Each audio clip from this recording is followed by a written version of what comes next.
day 2 of the judo from the very heart of Rio de Janeiro. The Paralympic Games now well and truly underway, and day 1 of the judo brought us some spectacular judo with lots of ippons, and judo is all about ippons. That's the name of our game. Well, after day 1, Uzbekistan were on fire. 2 gold medals, 2 bronze medals. They were absolutely brilliant. The judo yesterday was superb. We had 4 weight categories yesterday, and we've got 4 weight categories today. It was the lightest weight categories yesterday. We've got the light middles and middles today. And there we can have a look at what we've got. This is the round of 16. We're going to start with the under 73 kilograms. Then we're going to go under 57 kilograms for ladies, and it's going to go all the way through. And then, of course, the other 2 weight categories, the under 81 kilograms for men and the under 63 kilograms for ladies. And Paralympic judo is all about visually impaired, and so we have 3 classifications for the visually impaired, and they are B1, B2 and B3, and each one of the classifications, they're all grouped together in each of the weight categories. 7 weight categories for the men and 6 weight categories for the ladies.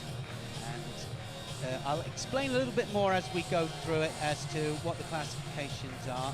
B1 is the most severe of the classifications. They are totally blind and can't see at all, and the B2 and B3s both involve low-level usable vision, and like I said, I'll explain that as we go on. Our first match, we're going to open it up with a preliminary match, the round of 16, so they have to get through this to get to the quarter-final stages, and any medal hopeful has got to reach quarter-final or semi-final stages, or of course the final, of course. You know, if you get to the final, it's guaranteed gold or silver. But here we go. Gerardo Rodriguez of Cuba. He's there wearing white, and he's going to be fighting Rodolfo Ramirez of Argentina as they just wait for the contest to begin, or for the long walk out to the tatami to begin, and that's one of the most nerve-wracking parts, where you just pop through the Olympic tunnel and you're waiting to go, and so the nerves are playing up, the legs are like jelly, but you get out there anyway, and then when the referee shouts Hajime, which is begin, it's all systems go. Rodriguez leads out. 7th in the World Championships in Colorado Springs in 2014, and 2nd in the Pan American Games. So he's got some form. This man here, Rodolfo Ramirez, who is fighting 2nd in the 96 Paralympic Games, 3rd in the Beijing ones. London, such a good run out of London, he was 9th. Hoping to do better here. Top-ranked people have a bye through to the quarter-final stages. That's off the world ranking list. The world ranking list is from Grand Prix tournaments that they have to fight prior to, and of course the World Championships prior to this Paralympic Games. We'll explain about the rules as we carry on. The main aim, of course, is to throw our opponent flat on their back with force. We get different points depending on how close to their back we get them, and we can also win 3 ways on the ground as well, holding our opponent down for 20 seconds, arm locking or strangling for a submission. Now the difference here, of course, is that they're led out by 2 of the line judges. The fighters have to grip up, and that's how they start. You can see there that Ramirez is a B1, so he's that is depicted by the yellow dot on his judogi there. That means that you can't see at all. And B3 Rodriguez, so he has certain things that he can see at certain times. So it's interesting because a lot of the times fights pan out in a different way. They're gripped up, they're not allowed to let go of the grips. They can change them, but they need two hands on. As they get closer to the edge of the area, the referee will shout Jogai. Jogai will give them a warning that they're getting close to the edge. They can't always see that edge, of course. They've got an idea where the centre is. Everything else the same. Good drop Silva there from Ramirez. To drop right the way underneath. Saw a lot of those yesterday. We saw some fantastic judo yesterday. Some absolutely amazing ippons. Ippon is the equivalent, our equivalent of a knockout in boxing. Best way of explaining it. Have to get his head up, Ramirez. A little bit defensive in his posture.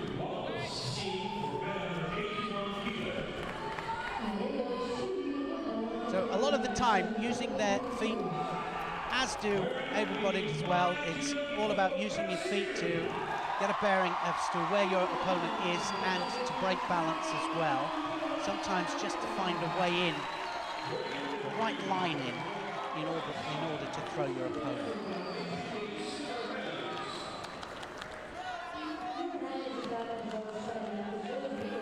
Able-bodied, now, nice Uchimata there from the Cuban. Able-bodied, if they step out with 2 feet, it's straight back in and they'll get a Shido penalty, but a little bit more leeway here.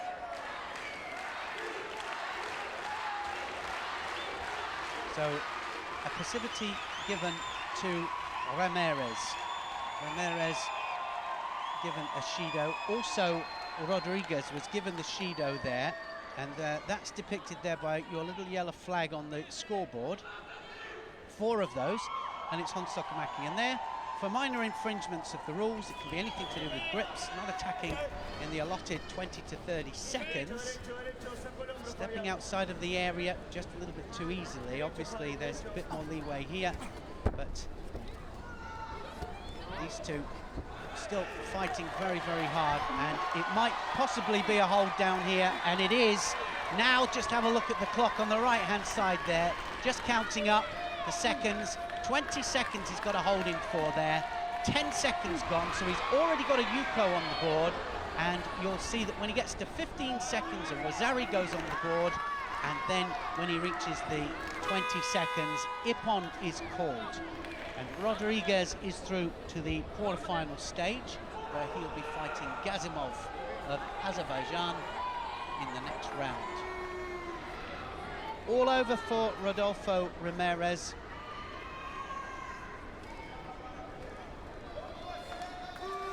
So we open up the account here on the second day of competition at the Paralympic Judo with an Ippon. But we see it on the ground. It wasn't from a throw.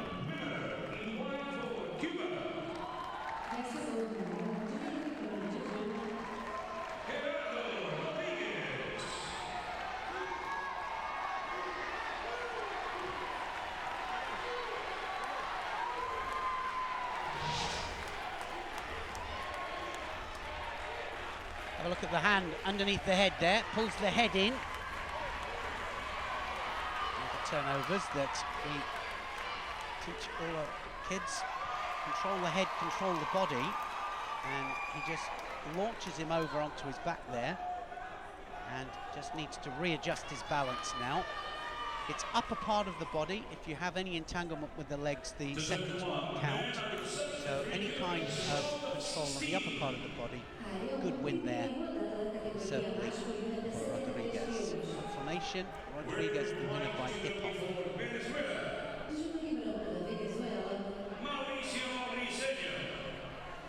Well, listen to the crowd now, starting to pick up.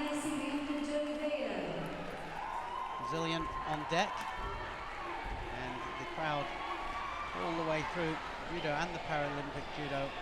Yesterday, as soon as one of theirs stepped out, they were full of enthusiasm, as you would expect.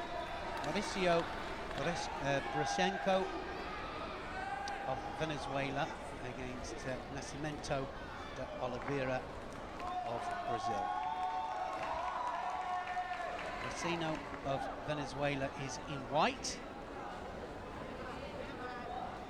Nascimento de Oliveira is in blue. 7th in the World Championships, Oliveira.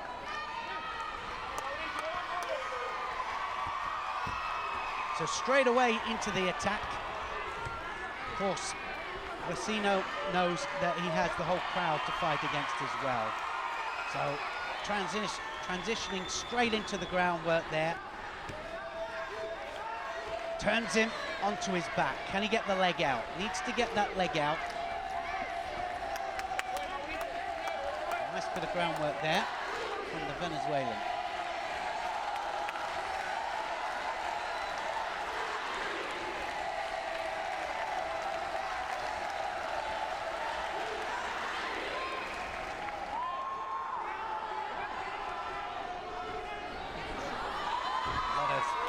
Which is a sacrifice throw where they drop onto the back. What goes in to the central part of your opponent, and then you can take them either right the way over the top or off to the side.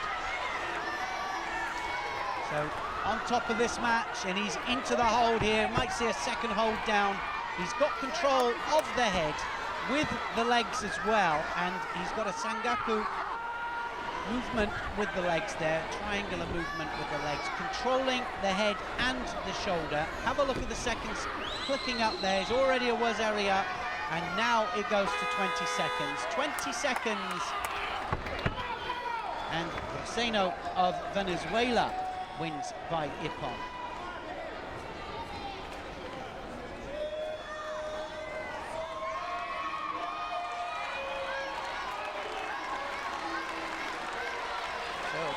Vino will go through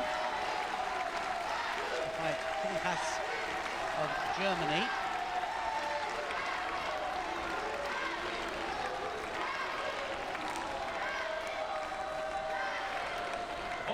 Two very quick wins here in the Judo Hall.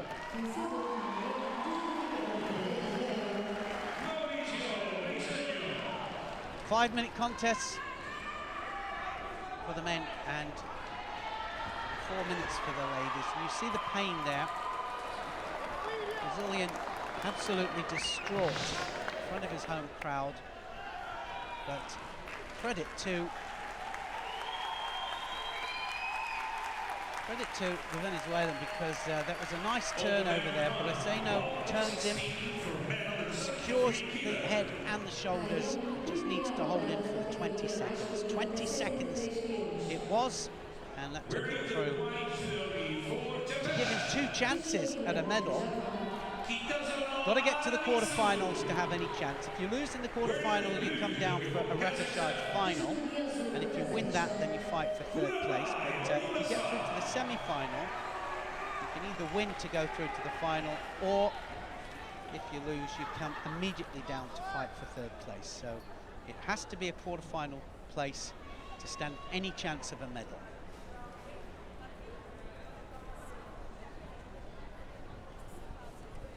Third match then on Kizono Aramatsu of Japan, and he's going to be fighting Bazar of Kazakhstan.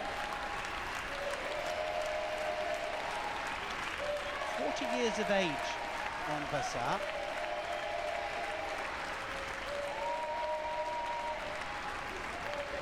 So here for the experience, Paralympic Games, first time here.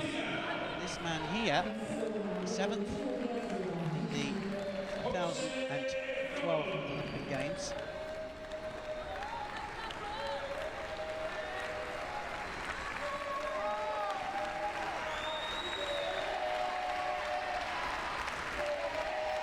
Well, they have a very traditional style of doing judo, the Japanese. Of course, it originated in Japan. It is their sport, you could say, although now it is a global sport that is practiced by billions.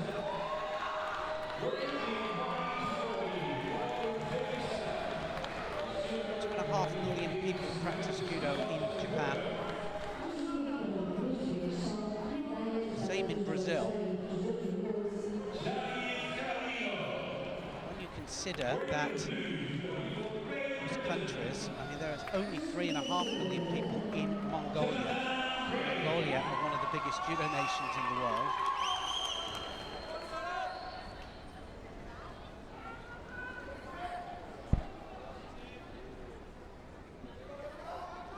So they have to readjust their gripping strategies here. The referee has to ensure that one or the other hasn't got a superior grip, one that suits them, because the grips play a massive part. A lot of people see our judogis as pajamas or a form of pajamas, but they're very, very thick material, and they play a massive part in the initiation of technique.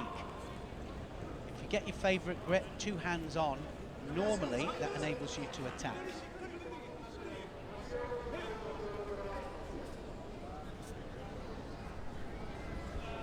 Of course, the difference here is that they're having to grip up every time, so all the time looking for something, sometimes the inside grip to create space in order to rotate underneath their opponent, and sometimes an outside grip if it's some of the Eastern European countries where they favour outside grips to do some of their techniques. So a lot of their different fighting forms derive from their wrestling styles that have developed over hundreds of years. Of course, now it's with a jacket. So as with all champions, adaptation very, very important. They adapt to certain techniques. Kizono trying to get underneath his opponent there. It's not happening. Bazar very, very physically strong. You can see that. One penalty on the board to Kizono. I think that was for gripping. There's a problem with the grips. I think he was trying to get the dominant grip straight away, and the referee wasn't happy with it. That's what he's trying to set him up for there. And now he's going to score. That's going to go a Yuko score. He went onto his side there, Bazar. Top half has to make contact with the mat. And it has to be the top half, but it has to be towards the back. Can't be top half on the front. It has to be the side to get the Yuko. If you roll them onto their back, it's a wazari. And if you throw them with impetus, with force, onto their back, it's an ippon.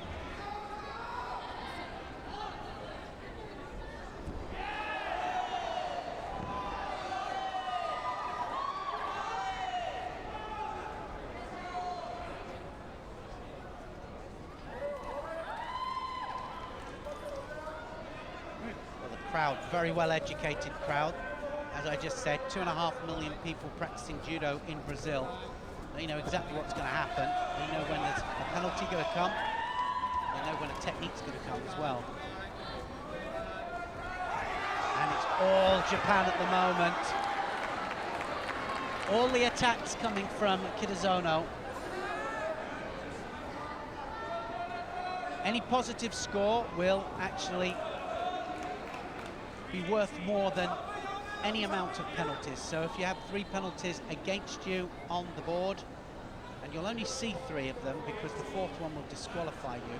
If you see 3 penalties on the board and then 1 Yuko score that you do from a throw or a hold down, then you will win the match. So you see the referee there signing, because he has to do that, has to sign whether it's a penalty or 2 penalties. Just signed in there that it was a penalty. So a Shido each on the board, but 1 Yuko score from Kizono. Bazar will have to do something. There was one of the unusual style techniques. Yoko Satemiwaza, which is the Yoko, which is side, means side, sacrifice. Drops onto his side or back to sacrifice his own weight, but still builds up momentum and power in order to throw the opponent. So a different mechanic.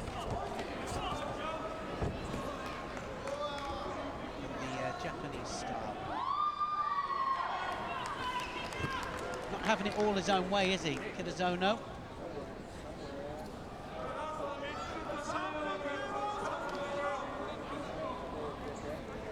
There's one child called Saki.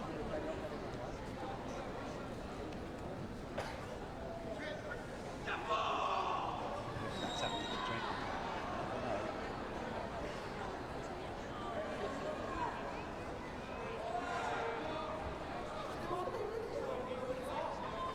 Reasons that he started judo is because of the great Toshihiko Koga, world and Olympic champion, and one of the greatest technical Japanese fighters of all time, actually. Same weight category as well, 73 kilograms.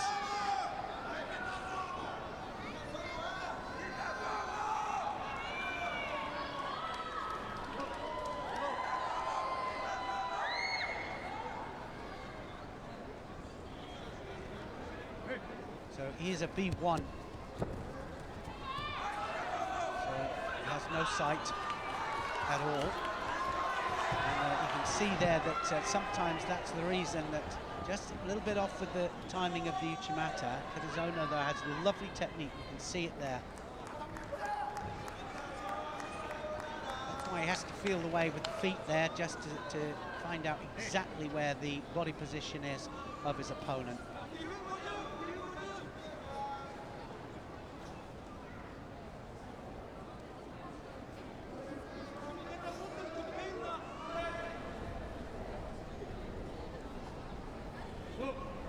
All the classifications classed together, the reason being that there wouldn't be enough people in each if they split B1, B2 and B3. So you wouldn't have enough and you wouldn't have a judo event, so everybody opted to have the judo event and to have it in the Olympics, and that's exactly what they've done. So they all know, but the interesting thing is that the B1 get more points when they enter the qualification events, the world ranking events. They pick up more points for beating B2s and B3s.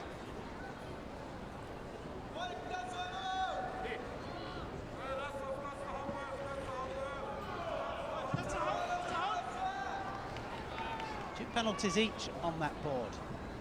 Might be an occasion here where we see the 3 penalties go up.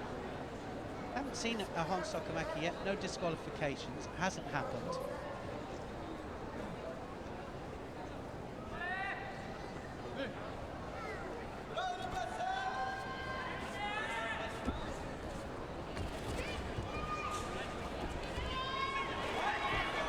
Big arm over the top there, Bazar looking, now then nearly gets countered. He does get countered, a Yuko, second Yuko there for Kizono. Bazar looking positive, big arm over the back, looking to get his hips across.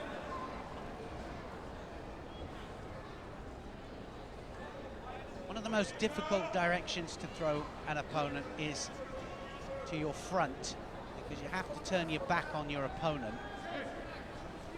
So you have to get good kazushi, what we call kazushi. You have to break their balance before you start to rotate in, otherwise you lose balance yourself. The referee's going to stop this, the belt's off.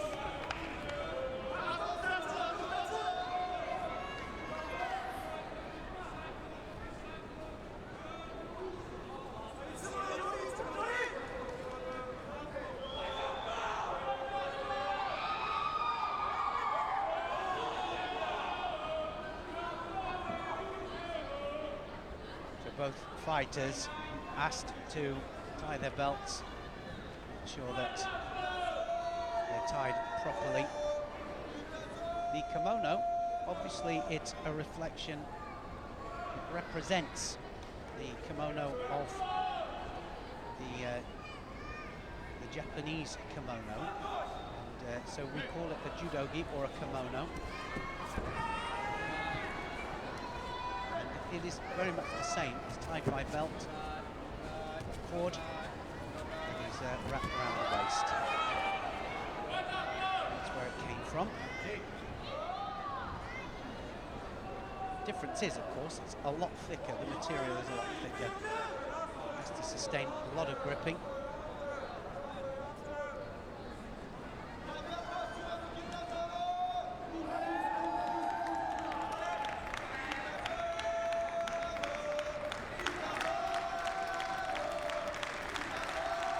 Bazar was a late qualification.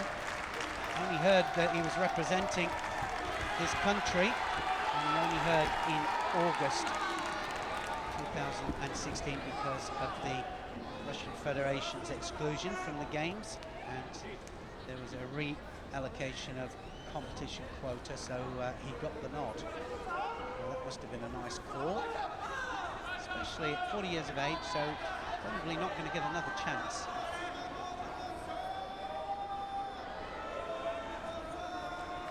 One minute 26 of this 5-minute bout left.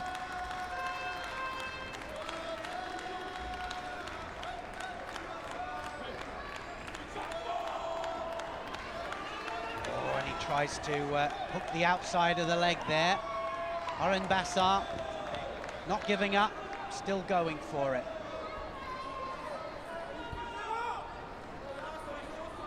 Well, the contests tend to last a little bit longer.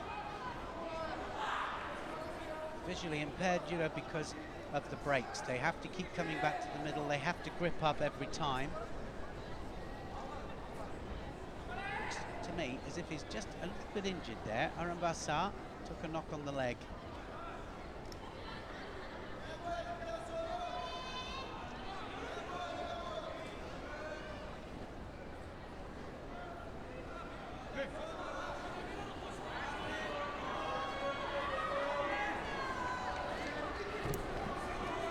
Well, a good match, left against right.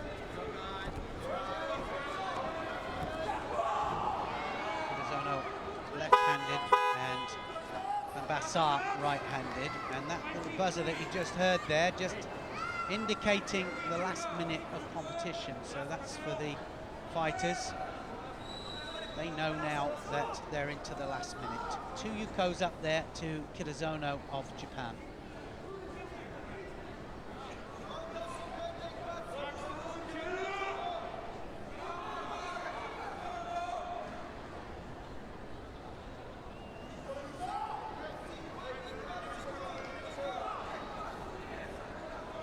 Making him grip up with the sleeve grip there, Kizono of Japan, but he just changes it back to the lapel. He gets the inside grip immediately on the ippon. Watch the hand change.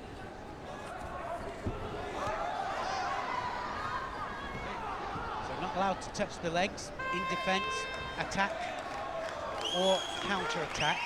Can't touch anything below the belt.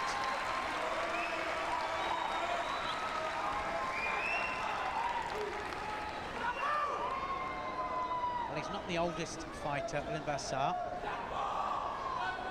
41-year-old Japanese fighter yesterday, one of the most famous of the Japanese fighters.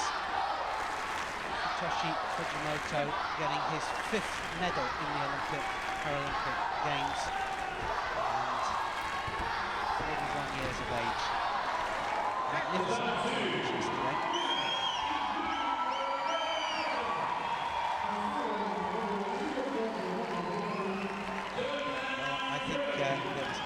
Kizono thought that was the end there.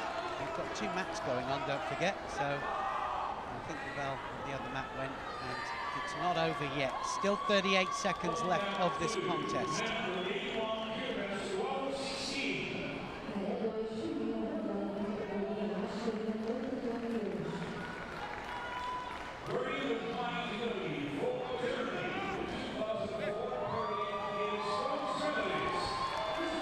Still trying Bazar, very unusual techniques that he's doing, but still very, very physically strong, giving it his all.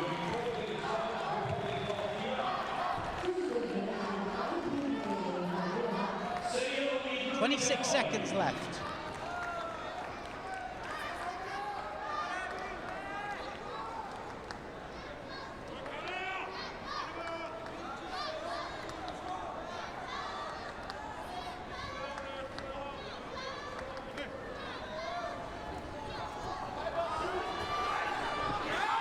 That's going to be another score. Yuko, 3rd Yuko there to Kizono. Akikomi, which is a winding technique to the front. Three really big scores there on the board.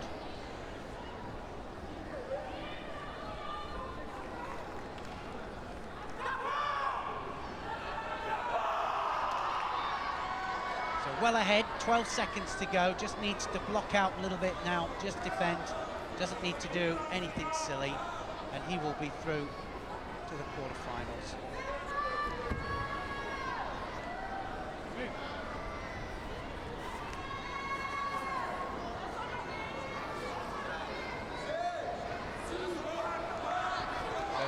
Exactly what he is doing now, just blocking out, and he'll go another Shido probably for that. That would have been anyway, just for dropping, but he could go that one, and it's enough to get him the win.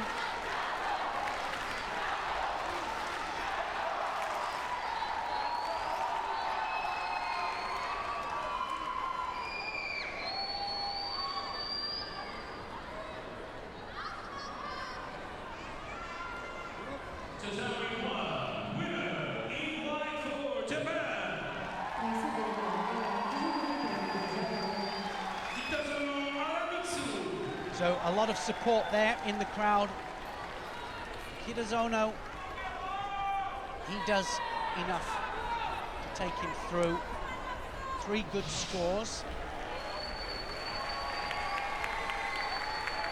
Trying to get through to the central part of his opponent's balance, but in the end changes direction, takes him backwards. So change of direction, adaptation is what it's all about. Every time, though, lands on his side there, and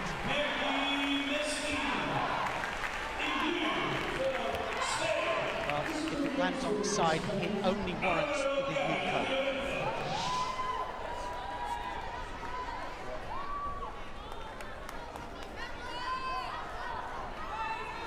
A quick reflection on how we did.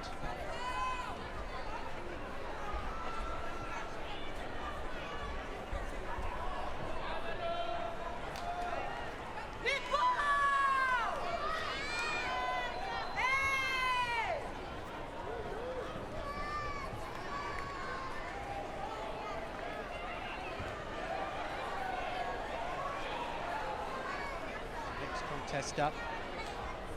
Mehdi Mskin of Algeria, and he's up against the Brazilian Lorenzo of Spain. Lorenzo is in blue.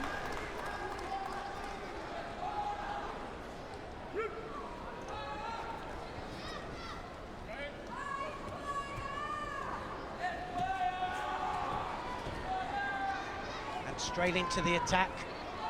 Good drop. Sheniak's drop shoulder throws there.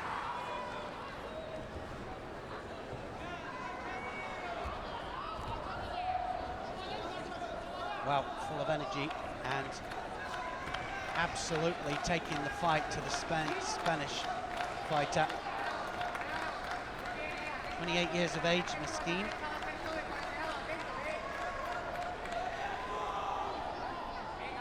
So he needs to get on the pace here, Gavillian.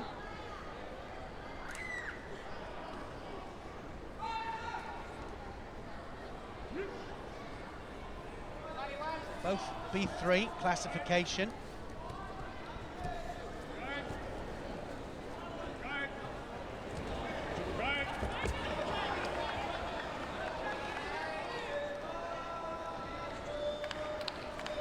Milan of Spain, 9th in the World Championships in Colorado Springs.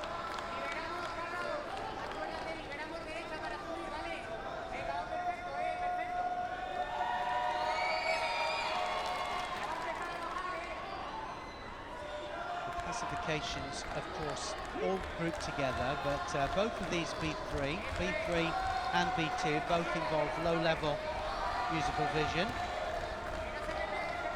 So that can mean anything really as to being able to see at certain times, certain things, certain light, movement at certain distances.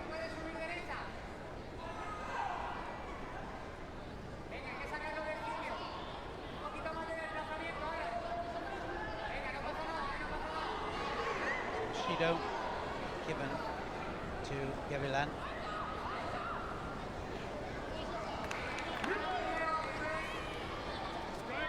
So that Shido is a penalty for minor infringements, and basically what it's saying is that I need you to up the pace, change your grip a little bit. Either the grip isn't quite correct. Now, trying to control his opponent on the ground, so transitioning well from standing down to ground. A lot of people want to know sometimes what the difference is between jiu-jitsu and judo. Jiu-jitsu, I would say, is probably 80–90% groundwork based, a little bit of standing. They do start standing, but of course with the judo it's 50-50. We like to think of it as 50-50, although at one stage it did go 70-30, more standing than groundwork. And now, because of the rules dictate development, of course, and because of the rules, they've changed the amount of time allowed to develop groundwork techniques, and so we see a lot more transition from standing down to ground. Second penalty there to Gavilan.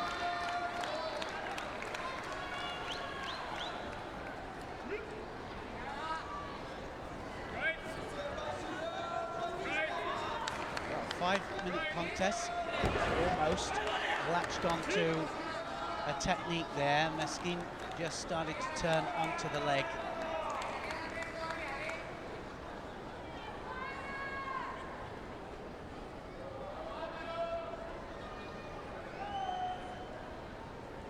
See that both of these fighters have some sight. Back to the middle unaided, and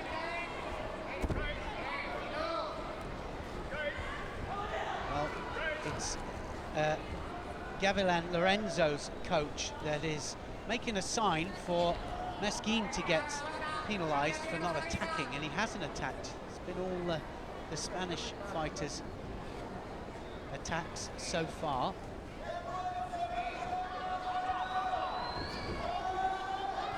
Trains at the Budokan Club in Madrid. Lorenzo.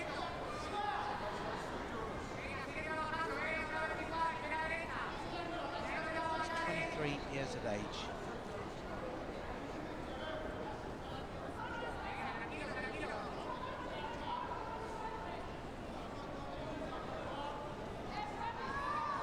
So just over halfway.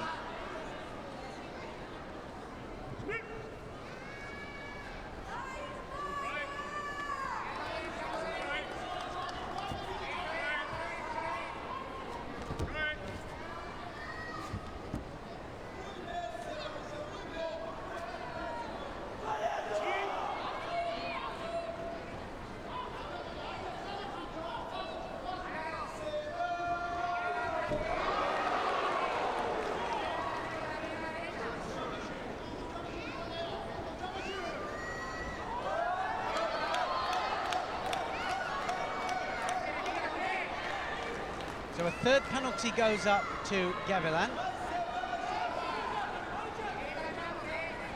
And that seems to be overruled, so they've reduced it back down to 2, because the third one could mean that a possibility of disqualification if he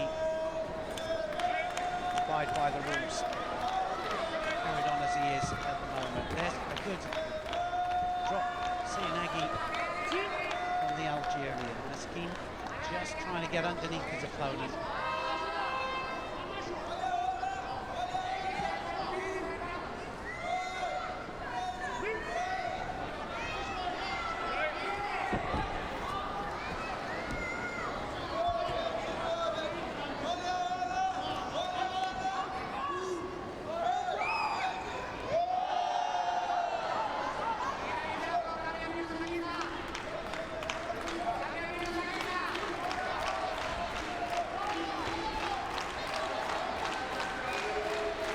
Now trying to get the arm lock, and he's onto the arm. Can he get the pressure? Just manages to defend that. Under all sorts of pressure here. Gavilan knows that he needs something, he needs a score on the board. Both of them breathing hard. Don't forget they need 4 contests, 4 consecutive wins to win the gold medal at this Paralympic Games. All about recovery, it's about endurance, it's muscular endurance, it's power, speed, strength and skill. Mexican wave going on behind the fighters. A bit disconcerting when you're out there trying to concentrate on your job.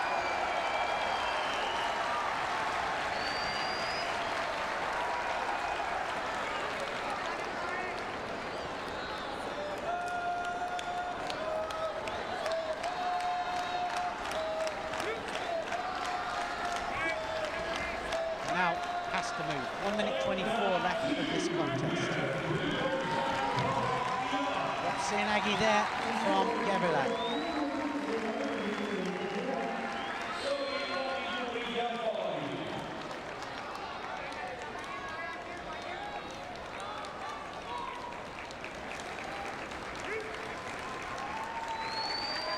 So this is a hard-fought contest to get through to the quarter-final stage. The loser will go out of the competition, so they've got everything to fight for.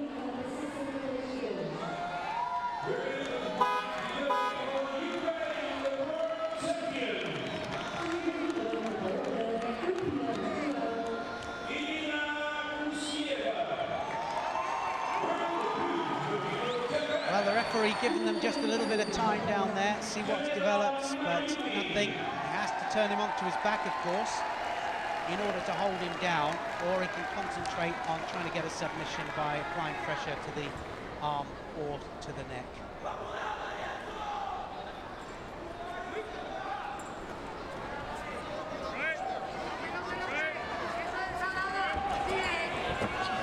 Well, both of them looking for the Sianagi, which is a very low shoulder throw. Both of them trying to go between the legs when they do it. Plenty of instructions from the coaches.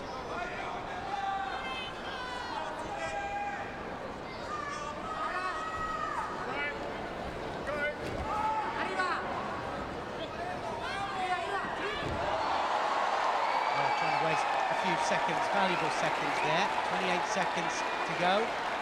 And the Algerian trying to take his opponent down.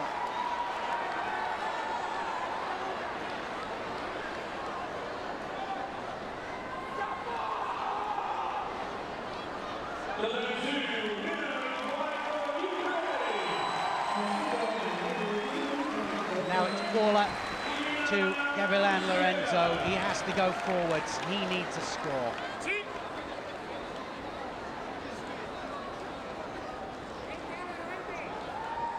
Only one referee in the middle in able-bodied judo, but the 2 judges on the side, which is how it always used to be for Paralympic judo.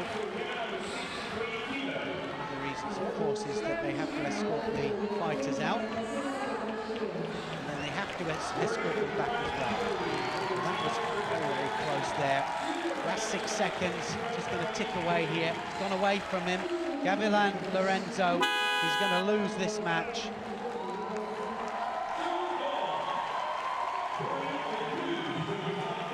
Mehdi Mskin of Algeria then just does enough. It was a very closely fought match.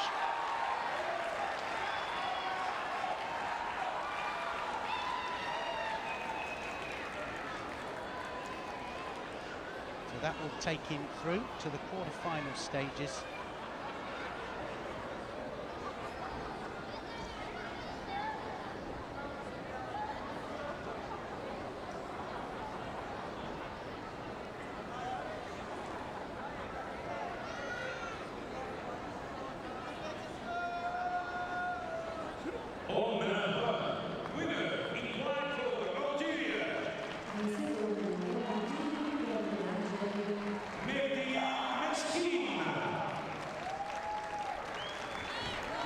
Mskin goes through, and his transition very, very good. looking all the time to take his opponent to ground. Both looking for the same techniques, really. Both looking for the shoulder throw. Quite get it central enough. In the end, anyway, it was decided on penalties. This man here goes through to the last 8 for the final stage. Mskin then is the winner. 2 Shidos against Lorenzo. We're going to change from the men to the ladies, under 57 kilos, and it's directly into the quarterfinal stage here. Sheniak of the Ukraine. She is going to be up against Flora Vani of Hungary. Vani of Hungary, 25 years of age. It's B1 classification, B2 Sheniak. A twin sister, Sheniak, who is a competitor and highly successful international competitor at able-bodied.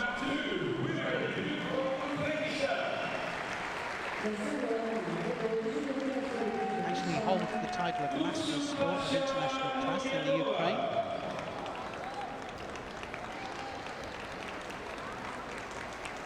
She is the reigning world champion Paralympic, and look at that, straight into the attack there, gets a Yuko. I didn't think it was a Yuko actually. She landed on her backside, and it has to be the upper part of the body, or part of, that makes contact with the mat, and the judges agreed with me and taken it off. Upper part of the body has to touch. If it's just the backside, it doesn't count.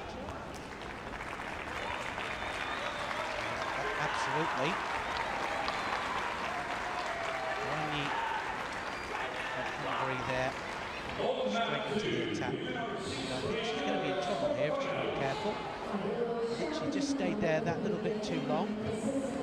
Sheniak, is she going to go onto the arm? She's going to go onto the arm. Now have a look how she goes into the elbow.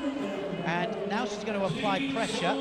She needs to go right the way through, apply pressure to the arm, trying to straighten it out. Push the head away at the same time. That arm's going to come out. It's going to be an ippon by an arm lock, I think. Can she apply the pressure there? And she hasn't quite got it right against the elbow joint. And I don't know how she managed to do that, but Vani managed to pull the arm in, and she managed to save herself. So good bit of groundwork from Sheniak. It wasn't quite complete. She didn't quite have enough pressure into the elbow joint.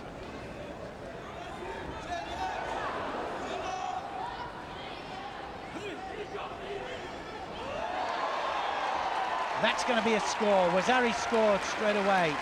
She rolled her onto her back. So it's Uchimata on the left there, and the world champion is all over her. Now she's going to secure the hold down. Just needs to hold her for 15 seconds here, and the seconds are ticking upwards. There you can see it. As she gets to 10 seconds, a Yuko will go on the board, and another 5 seconds will finish this contest off. So it's going to be ippon there to Sheniak. Sheniak goes through then to the semi-finals.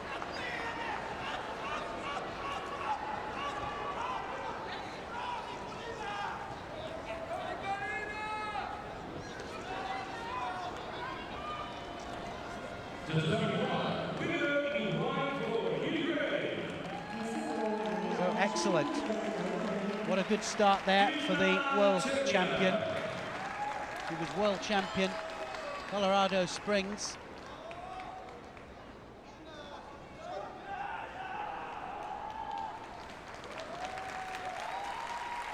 So her sister, Marinia, will be looking on and cheering her sister. Well, you can see there that none of the upper part of the body made contact with the mat, just the elbow, so no score given for that one. This is definitely a score though. Uchimata, leg goes up the middle there, rotates her opponent onto her back. and she rolls her onto her back. And then, of course, the hold down. Needs to secure the top half of the body, no entanglement with the legs, and just 15 seconds needed to get a second Wazari.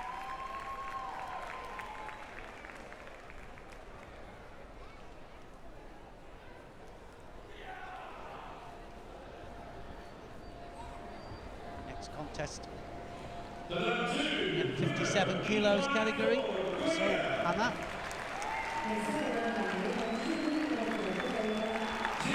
The Republic of Korea, 29 years of age. She is against Herrero of Spain. Lorenzo, 32 years of age.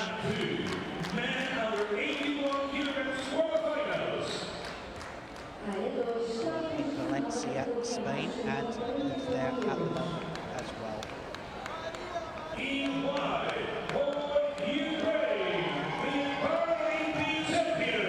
So is going to be in white. Lorenzo Herrera of Spain is in blue. You see most of the in-box on the second day of competition so far. Look at the upright stance of the Korean. So the Koreans, I always explain them as a mixture of the Japanese stand-up traditional style of judo, but the physicality of the Europeans as well. Very, very hard. If you train in Korea, you can't do the same amount of sparrings in Korea as you would in Japan, for example. It's a lot softer in Japan. Softer on the body anyway, but the judo. Referee shouting Jogai there as they were both approaching the edge of the area just to get them to turn back in, and that's exactly what Nascimento Herrera of Spain did.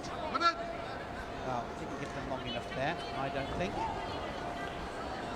Should give them time to develop the groundwork. That's the whole idea now, is that they get given time to develop groundwork techniques. Did have a period of time where they weren't given enough time, standing them up too quickly, and therefore more standing developed rather than groundwork.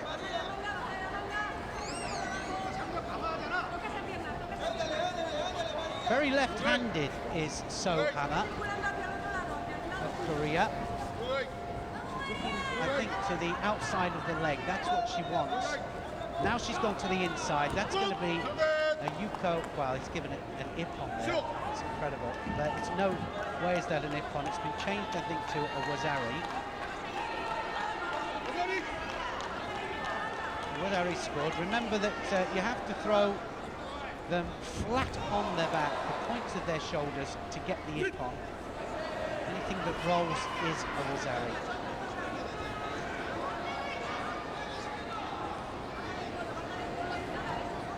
We're just waiting her time here. So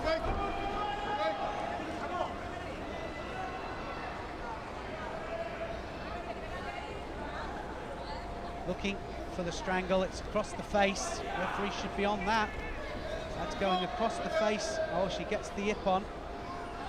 Must have slipped just underneath the neck, but I thought that went across the face. But nevertheless, ippon given to So. She gets the submission.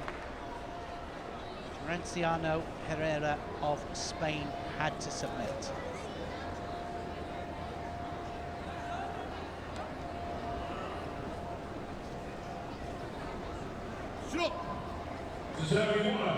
Winner in white for Korea.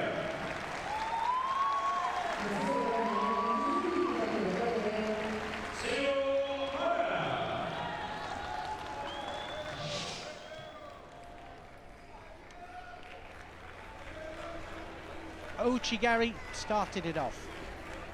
Drives her opponent backwards. She hooks the inside of the leg, drives her opponent backwards here, onto her side. Gets a Wazari, and then into the neck to get the strangle. Strangle for a submission. go through to fight the current world champion Sheniak of the Ukraine in that semi-final.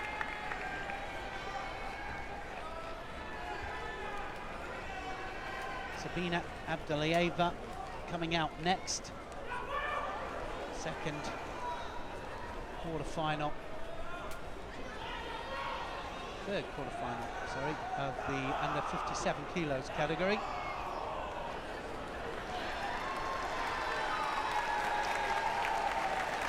She's fighting Hirose Junko of Japan.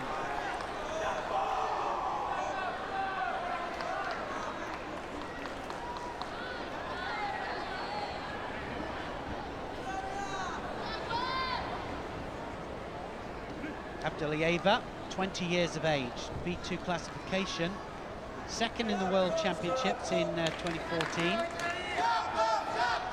Lost to Sheniak.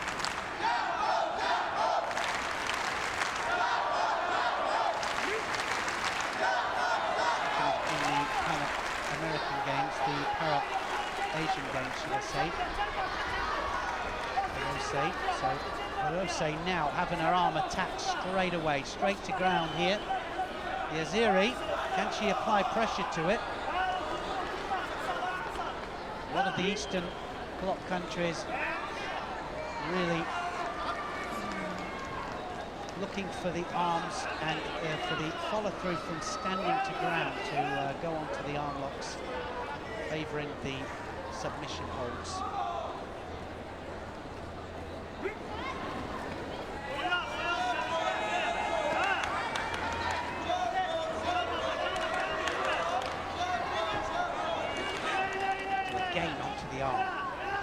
Hirose will have to stand up, make sure she protects the arm.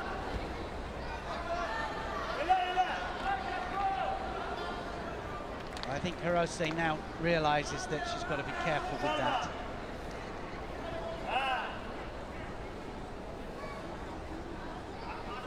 Kosei Inui, the great Kosei Inui, her coach.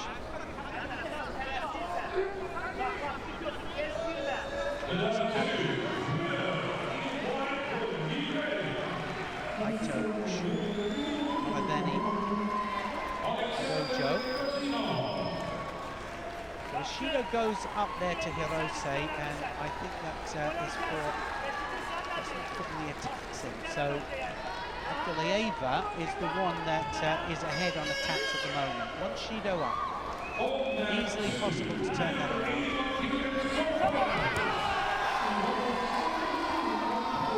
Left-handed, predominantly left-handed Hirose.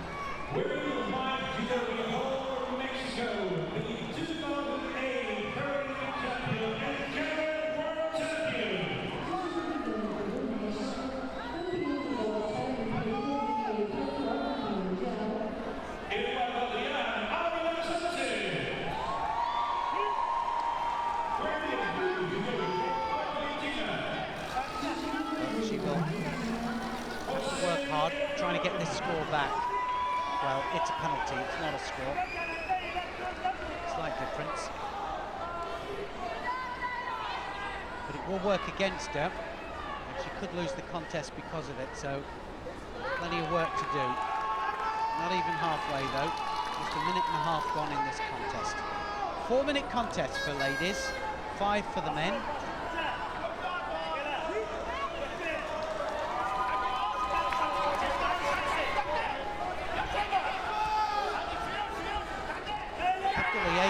Trying her best there to, well, that was Ippon given. Ippon given against Abdalieva, and she looks up in surprise there, but Hirose drove her backwards.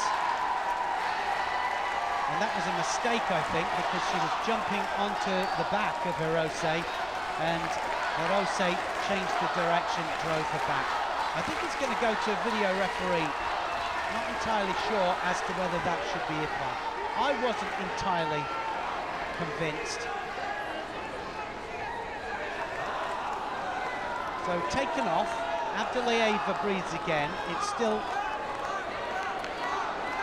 So the Japanese coach there was on the way home, but you can't do that in judo, so if they attack together and land together, then it's nobody's score. And so Abda almost lost that, but now it could possibly be that she's in a winning position. She's ahead of the match rather than losing completely by an ippon. Amazing how things can just turn in a split second.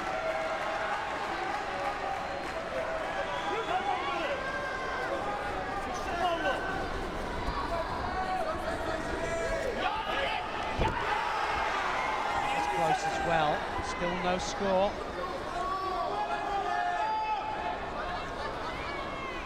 One minute, 56 seconds left.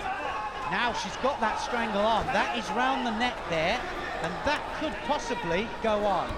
She's turned her into a hold down. Abda in trouble, being held down. Readjustment of balance here by Herrero there. Beautiful bit of judo. It was a nice strangle. She had to turn inwards to relieve the pressure, Abda, and now Herrero is going to win the match. 20 seconds on the clock. Had to work a little bit harder at it. Now they can celebrate, but they were celebrating just that little bit too early there.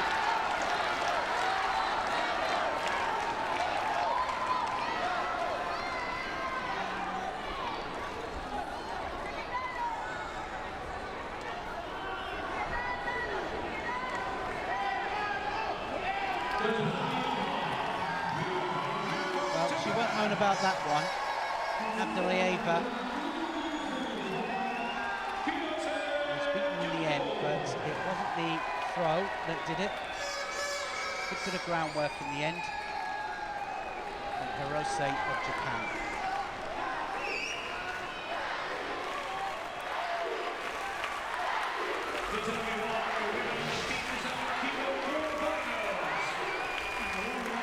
This is the controversial one. Just lost their balance just a little bit there, and well, it was all because Herrero didn't put any kind of push from her legs. It was all from and the reason that it was from the Azeri that she fell backwards. It was her fault, but in the end, anyway, it didn't matter. Herrero turns it into the hold down and holds it for the 20 seconds.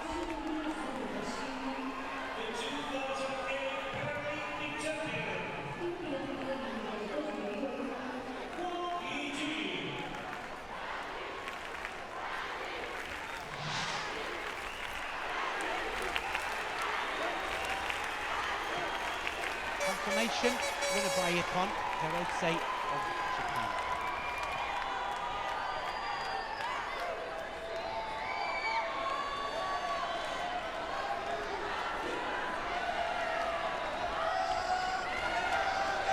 The next contest, Silva of Brazil, and here she is against Wang Beijing of People's Republic of China.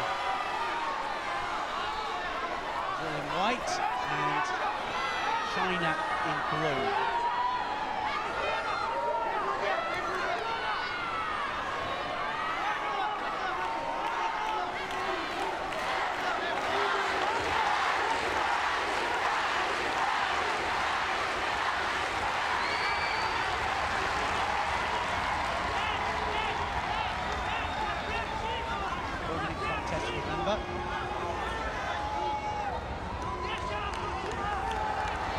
Silva, E3 classification, and Wang Beijing classification. He was the Paralympic champion in 2008 in Beijing, second in London.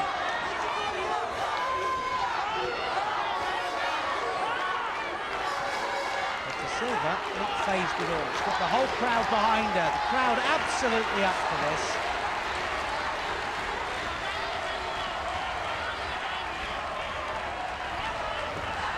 Against right, how clearly you can see it there. Very upright stance there of De Silva.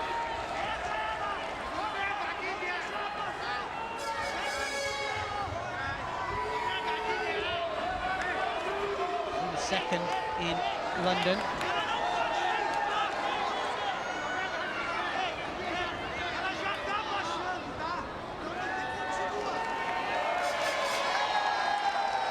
Upper weight category because she was second in London as well, but under 52 kilograms, so obviously find it difficult to keep the weight. Now fighting at under 57 kilograms here with the big girls and doing very, very well.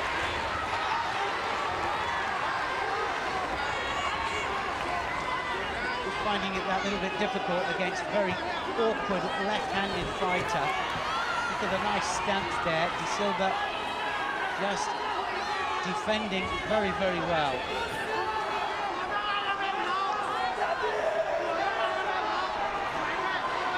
Born and living in Sao Paulo. Great medal hopes here for De Silva, and the crowd are really, really up for this. They're loving every second. It really is a judo show.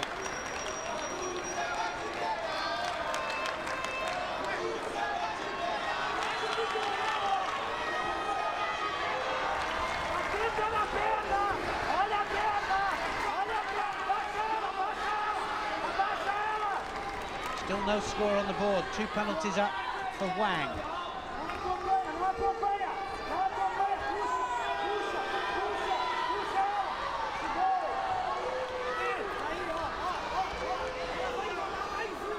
Well, not able to attack at all, is she, Wang? Just totally dominated by the stronger Brazilian. I think she's going to get third penalty for going outside of the area, and she is being dominated from a power point of view and also from a stance point of view. Doesn't know what to do with her.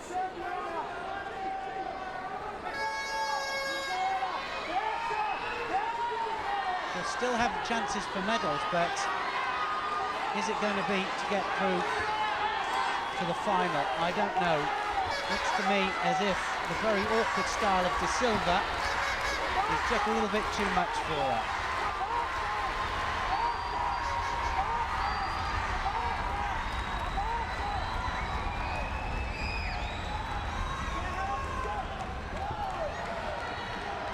Sianagi attempt there from Wang. Now on top. Could she get the submission?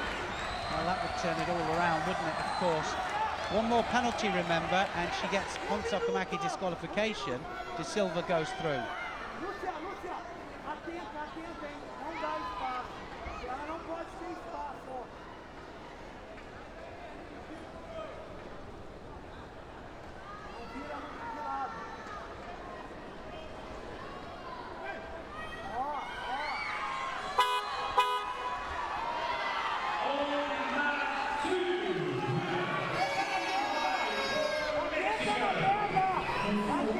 Careful she doesn't wrap herself around that outside leg of De Silva. That's her best chance there, going underneath the very rangy fighter.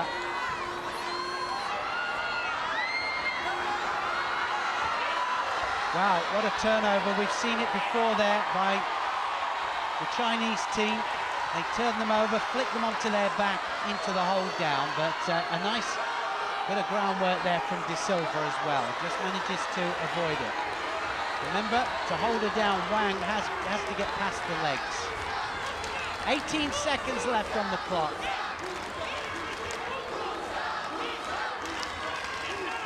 The whole stadium behind this lady. Well, almost.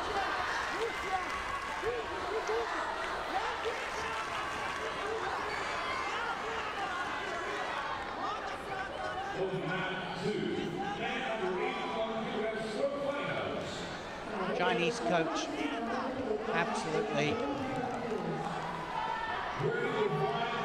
going crazy, just trying to get her to do something positive to get that score. Any score would overcome those 3 penalties.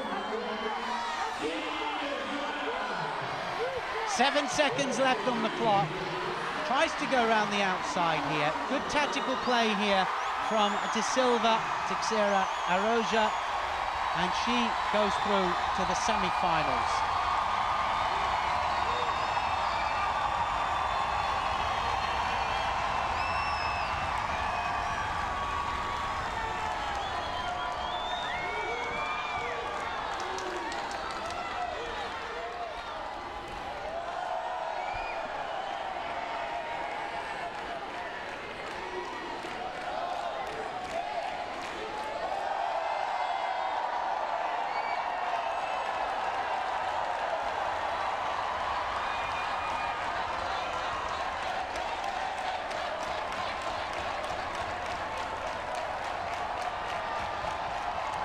hard fought.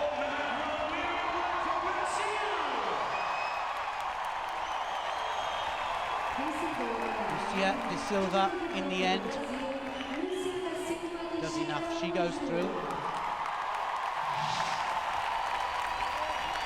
Tried Hiro in the semi-final.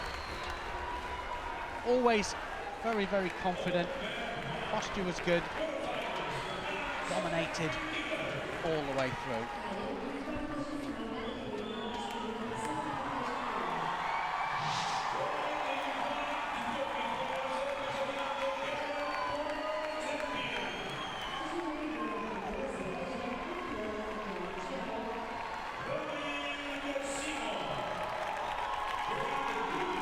Back to the men's under 73 kilograms. Quarterfinal matches, and Ramil Gazimov against Gerardo Rodriguez. Next matchup.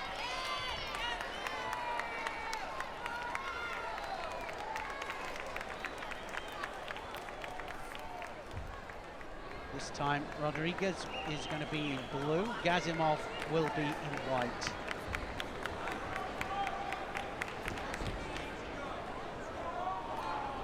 Anybody joining us with the judo, welcome.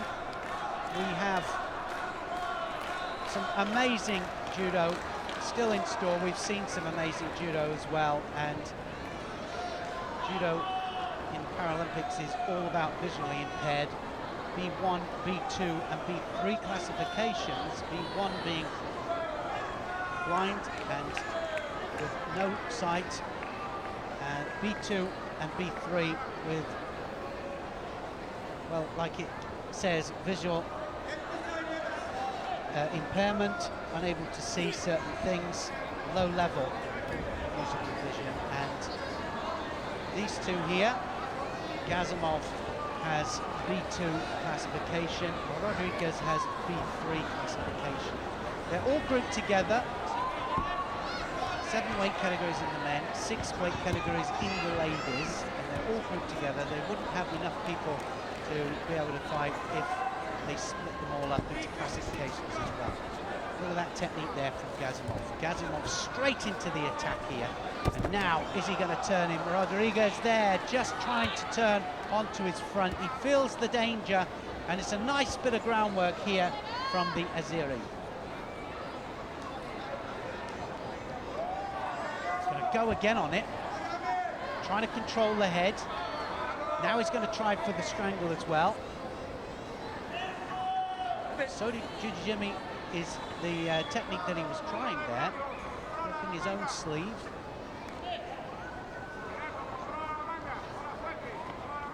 Trying to secure a strangle on his opponent.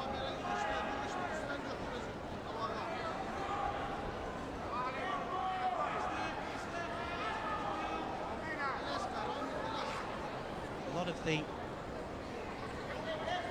initial first grips initiate the actual technique itself, so they fight for inside or outside grips. Sometimes they can throw from several grips, different positions, because the referee won't always let you settle for the grip that you want. So they bring them to the middle, grip them up, but it might not be what you want. Now, what's going to happen now? Gazimov looking for some kind of pickup there. Not allowed to touch the legs in any possible way. If you do, it's immediate disqualification. So you'll see them not wanting to touch it, either in attack, in defense, or counter-attack.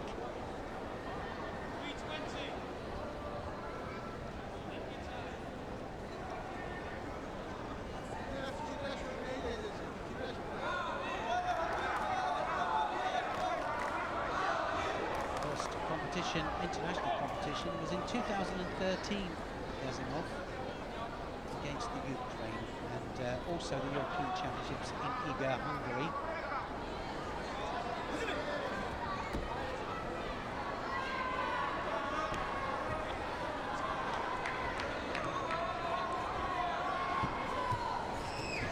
That's going to be a score, is it? Yuko scored.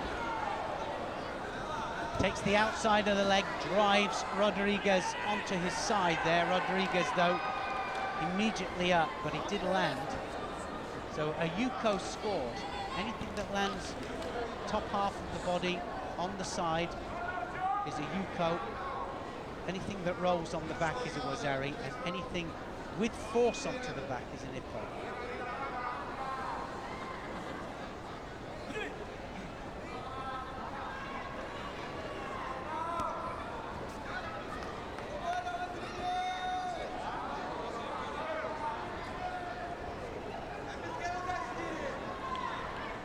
Well, he's got to do something, Rodriguez, to get back into this match. He needs a throw. Hasn't been attacking himself. He's very, very awkward. We can see that. Hard to throw.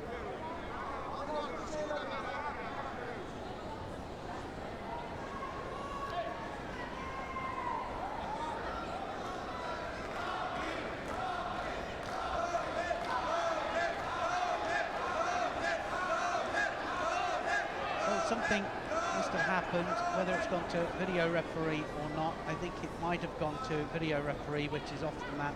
2 judges called in as well. Well, they've had a look at the throw, and the throw wasn't judged to have landed the opponent onto the side.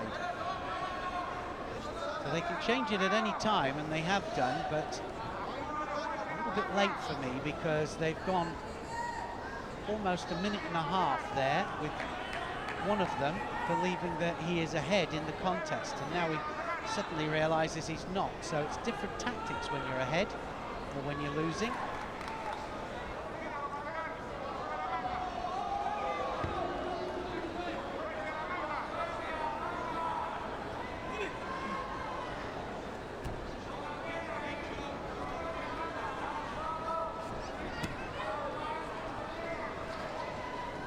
Well, certainly Gazimov just dominating as far as grips are concerned, but it's anybody's match still.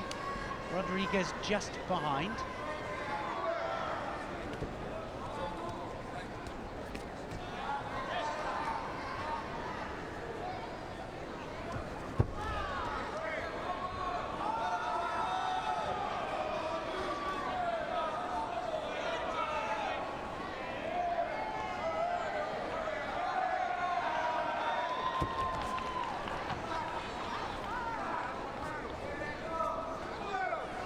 Well, it really is anybody's match. 2 minutes to go here. Still a long way to go into defensive mode, and that's what happens sometimes. Go ahead with a score and then put the blocks up, but far too early.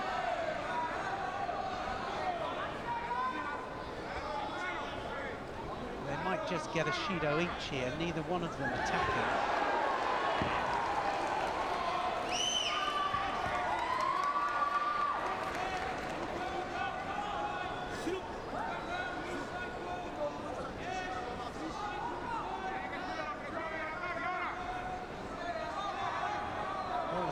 Shido has gone up to Rodriguez.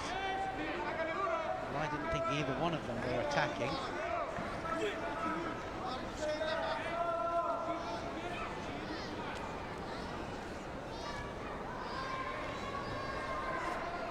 So now, 1.5 minutes left. Rodriguez has it all to do.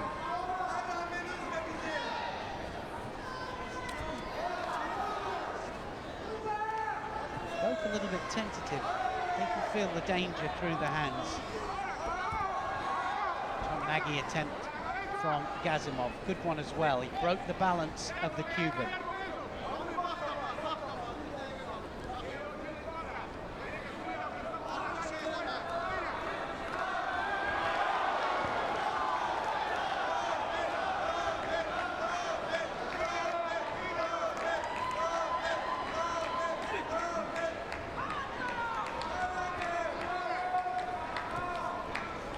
Trying to control the head with that big right hand over the top there, Gazimov.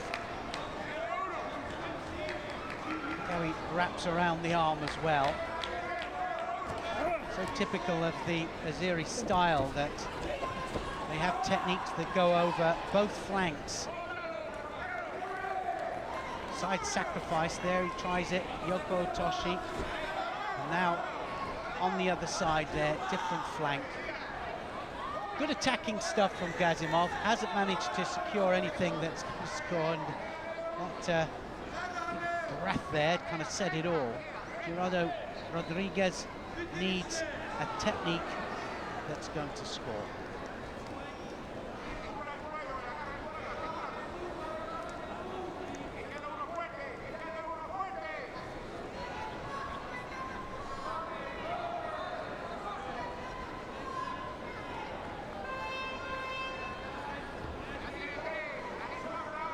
So a third penalty goes up to Rodriguez.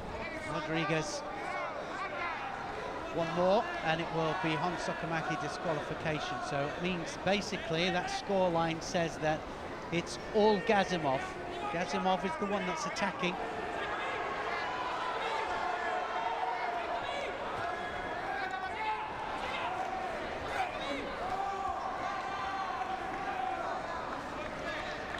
.24 seconds left.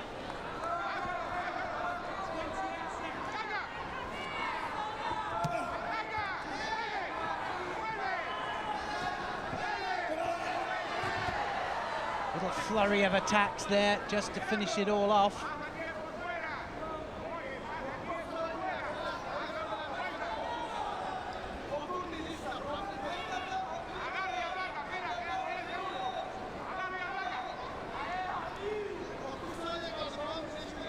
Big deep breaths, get as much oxygen as possible in there.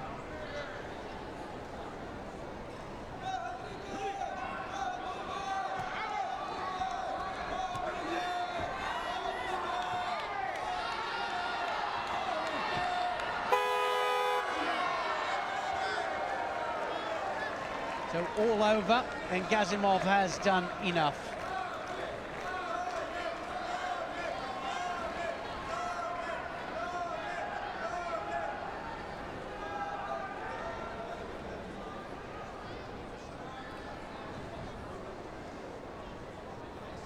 Rodriguez will go down in the final repechage match, fight possibly for third place, but he'll have to win that match first of all.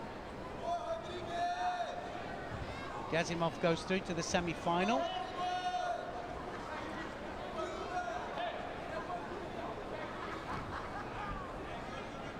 A tough match.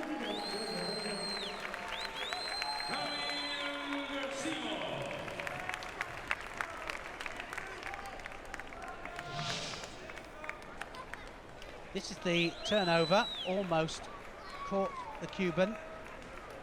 Look how he tries to secure the top half of the head and the shoulders. It was all Gazimov, that particular technique there. That was the controversial one. He didn't land on his side. So good decision from the line judges.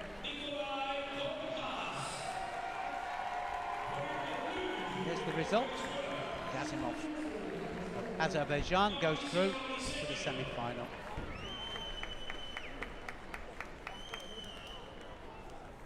Nikolai Cornhass of Germany. First time we will have seen Cornhass. He had a bye in the first round. Here he is.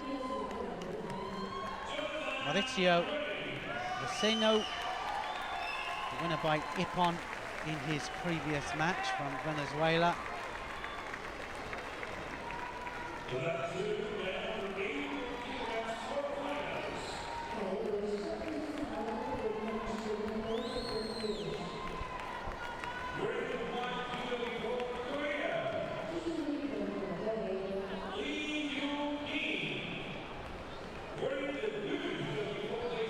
Shozo Oyama is officiating then this match.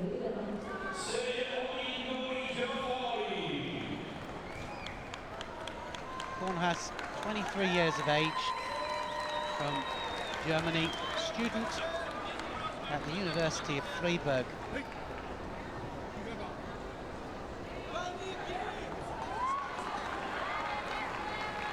Well, is it an advantage or a disadvantage? It can be either, as to whether you've stepped out there in the middle there. The nerves there straight away, straight into stance there, the German. Well, it was defensive and offensive.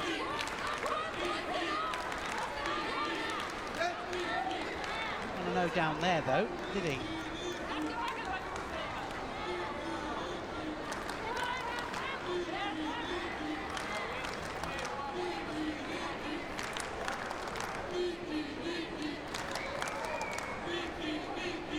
He pulls back Cornhass straight away into a throwing position, but it's also defensive. Trying to get to the inside of the legs, and Tomonagi, there it is. Lots of them trying it. Target is the biggest target. That's what they're aiming for.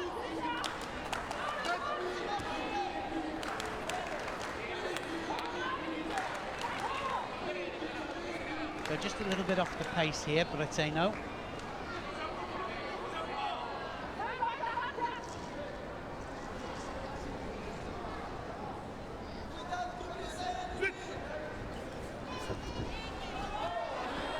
Well, nice Yokogaki. Just tried to block the legs off to the side there, didn't he? But I say no. German just managing to climb off it. Seno, 5th in London, just lost out for 3rd place.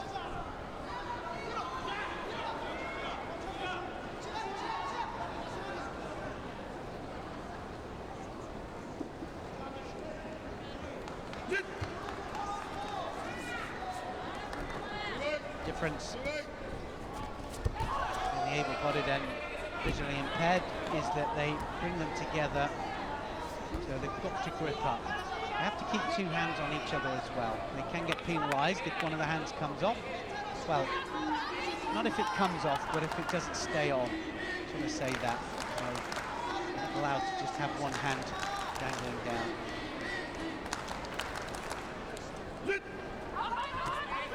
Well, that jumped the gun a little bit there, didn't he, the German?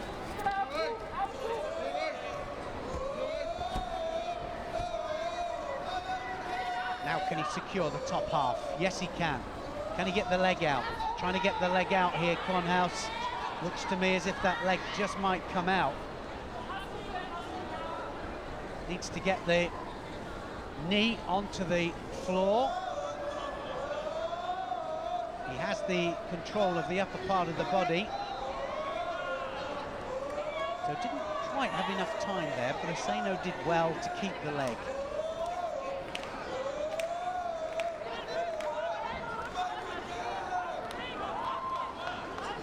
All evens. Score yet.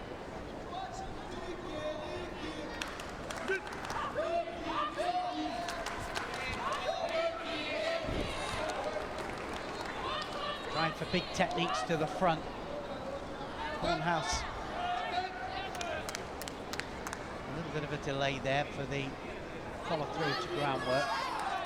I don't think it's transition that is smooth and part of the same movement.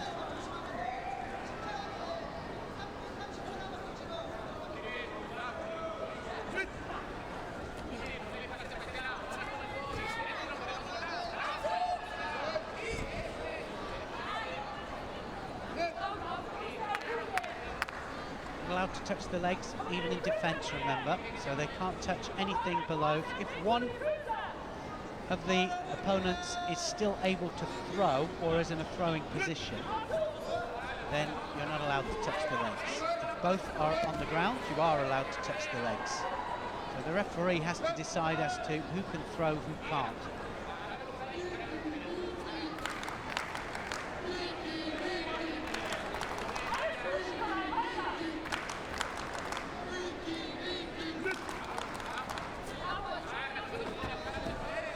Well, almost made a mistake there, Cornhass. Quickly up. Same position on the ground, needs to get the knee out.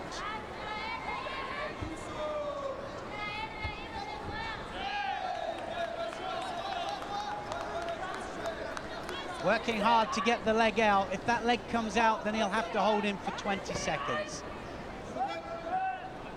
Referee, though, only lets it go on for so long. Halfway through the contest now. 5-minute contest for the men and 4 for the ladies.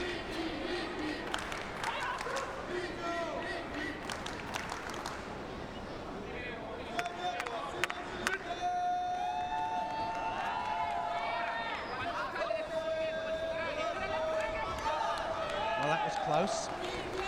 Gary just hooking the inside of the leg and driving his opponent backwards there. Didn't quite get him onto his side, though.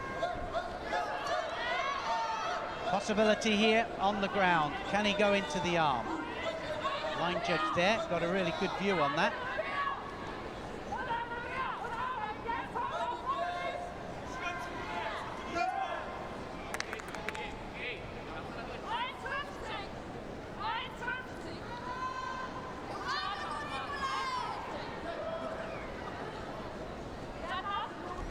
A call. So something seems to, I think we've got a little bit of blood here, so anything to do with the doctors, they have to be escorted off.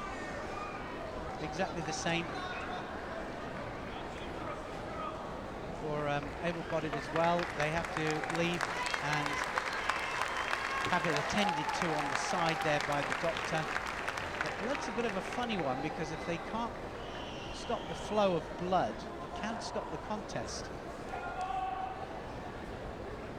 If it's from the same cut or the same injury, you only have 2 visits to the doctors, and if they can't stop it, then it's awarded to the next person. But actually, if you have a cut from a different place, you have another 2 times that you can visit the doctor. And, well, strange rule, but there it is.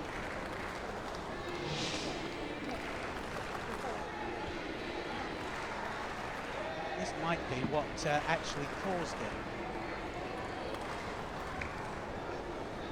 Trying to go for the arm there. He's in to the elbow joint. Needs to straighten the arm out to get the arm lock and to get the submission, but didn't quite happen.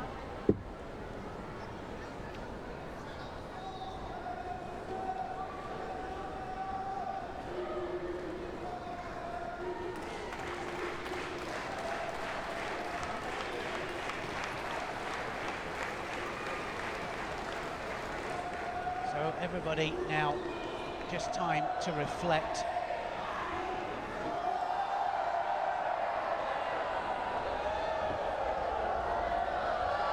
Not a place to be out there in the middle of that mat. Play not nice. But quite often, almost always actually, when they resume the contest, we get a near score or a score. So watch out for it. Something just happened. Cornhass will have had time to just reflect on what he's going to do. How does he get a score up there? But Vino as well has had the same amount of time. So watch out to see what happens. See if it happens. As soon as the referee says a Jimmy, we should see an attack.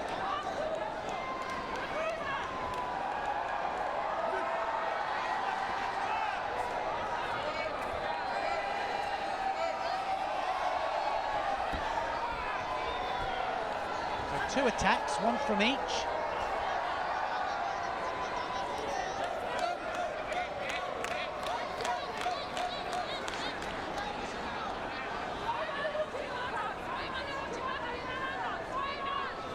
Many people shouting advice.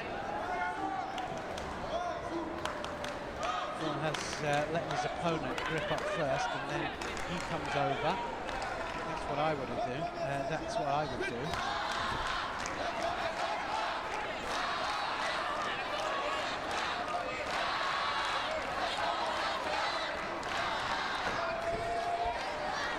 A very close match, this one. Don't know who's going to get this. 1 minute 24, just depends on who wants it the most. This to go through to fight Gazimov in that semi-final.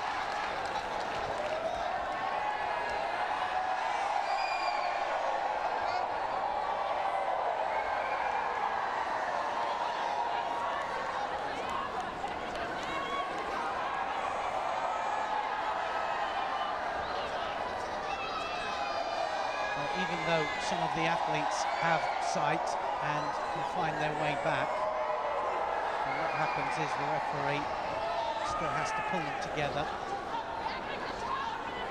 Well, I haven't seen this for a long time. We don't have the line judges in the Olympic Games because simply we go to video referee, but the referee wants to give a penalty to Cornhass. Now he's changed it. That's remarkable. They've changed it, given it the other way, and they've given it to Veno. So the two line judges overruled the decision there. Cornhass would have got the penalty, but two line judges said no, it should go the other way. And all of a sudden now, Veno is trying to get the score back.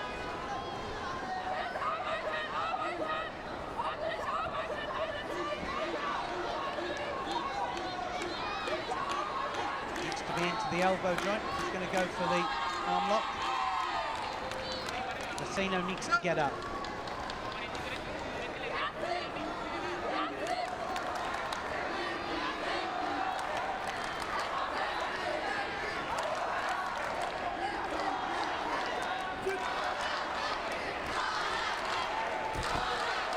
Well, how things...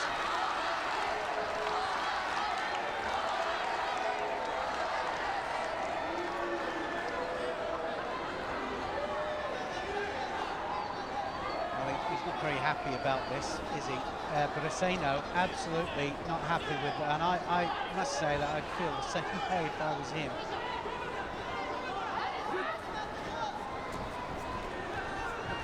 .30 coming up to the last 30 seconds of this contest. It is the quarterfinal. See who goes through to fight Gazimov in the semi-final.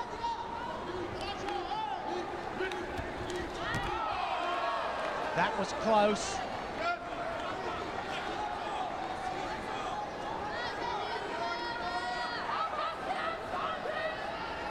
Veno beside himself. It wasn't a score.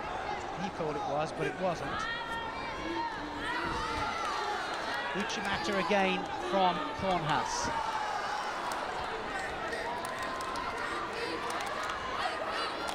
Last 13 seconds left then. He's just got to waste a bit of time now, and he certainly won't be happy when he gets up here, Veno. He's back to the middle, he wants to carry on. 6 seconds left on the clock.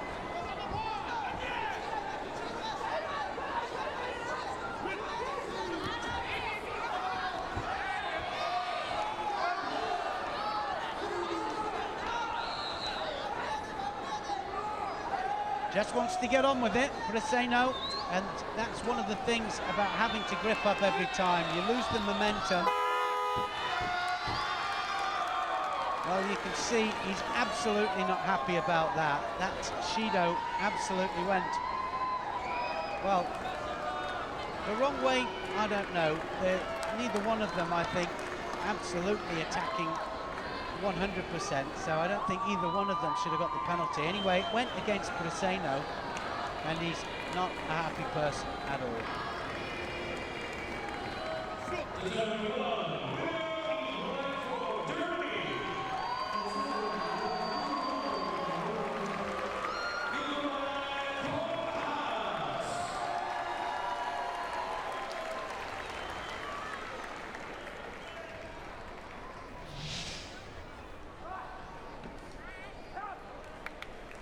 Well, it was certainly to and fro, this match. Either one of them could have got a score, and either one of them could have got the penalty. He wasn't a happy man, was he? Certainly wasn't. Close to scoring with that.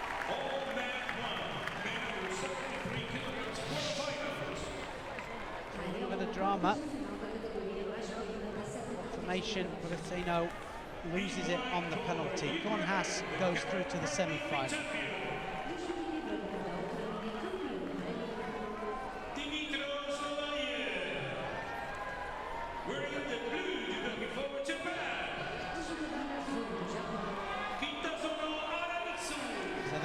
quarter-final.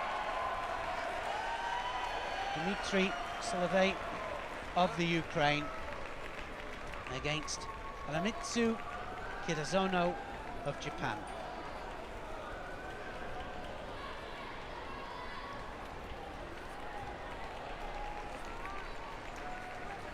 Two more quarterfinals in this under 73 kilos category.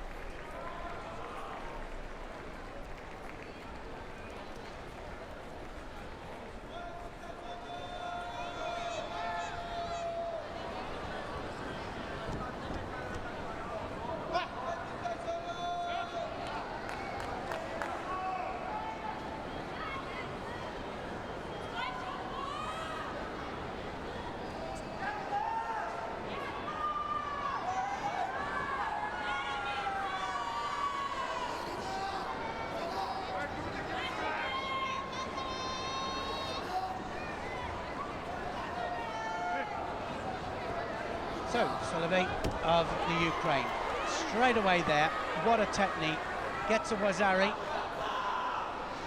changed to Yuko, but it was a superb technique right off the bat there. Kizono caught on the hop.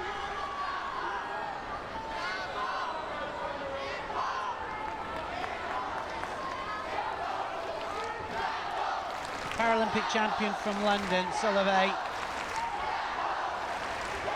First time that we've seen him, but here he is, displaying great confidence.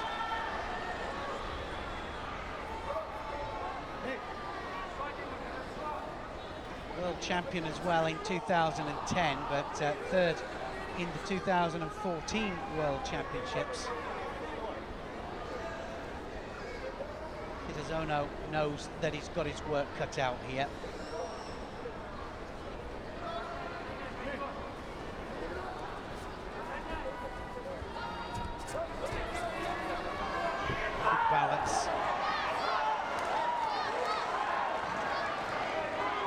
Balance with defence, Soliv.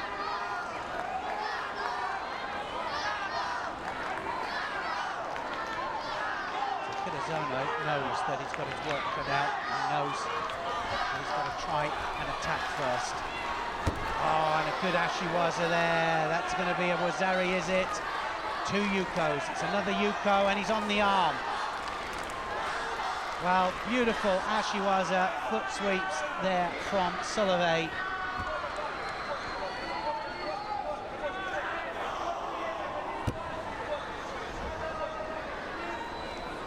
B2 classification, Soliv.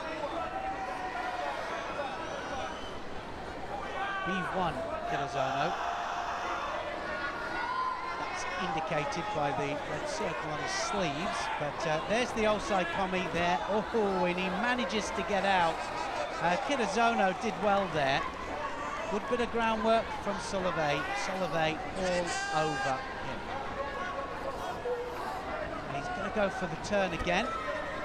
Now, is that going to be? Not quite on his back, is he? He's been called the offside commie. He's going to turn onto his front again. 5 seconds this time. Nice groundwork here from Soliv. Dmitry Soliv showing that he can throw and also he can take it to the ground as well.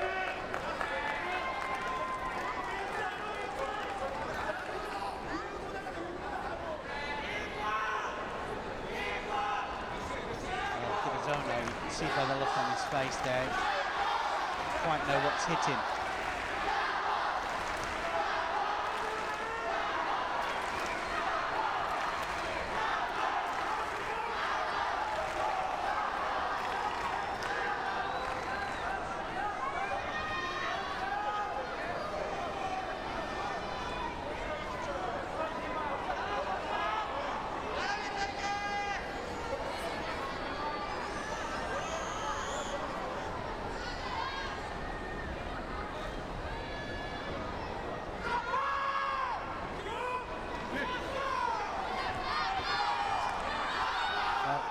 The Uchimata there. Kizono control on the upper part of the body there, but then taken to ground straight away. No respect here. Soliv just really taking the fight. The Japanese is going to get the hold in a minute. I just get the feeling either that or he's going to come up onto the arm. Is he going to come up onto the arm? Trying to put pressure onto the neck as well. So solid bit of groundwork here from the Ukraine. That foot, is it going to come out? Well, I would have changed to the arm a little bit sooner. Just realised it then, I think. It wasn't going to happen with the hold down.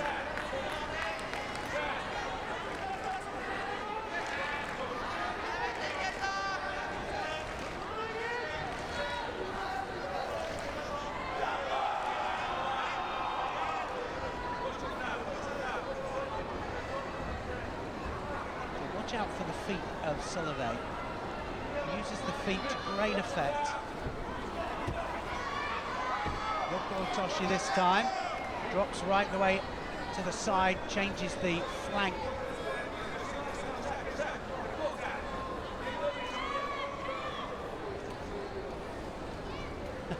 Changing from inside to out, both of them. They don't want to go on the outside.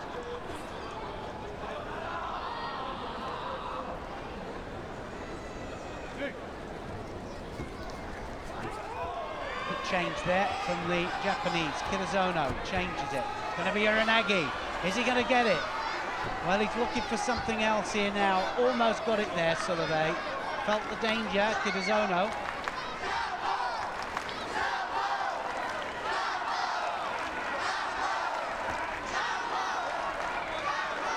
Still plenty of time. 1 minute 49.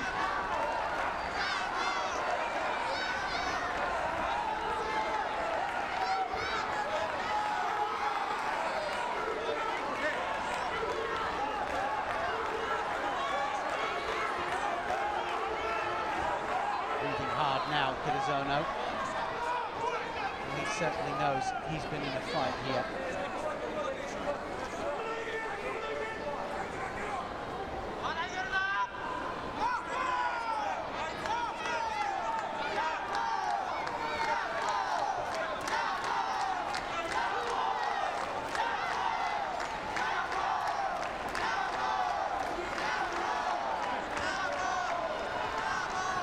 Oh, it's all over. All over, brilliant Ashiwaza there. Big Hizuguruma, and, well, he blocks with the foot, gets the rotation, and Kizono goes right the way over onto his back. Soliv goes through to the semi-final. That was brilliant.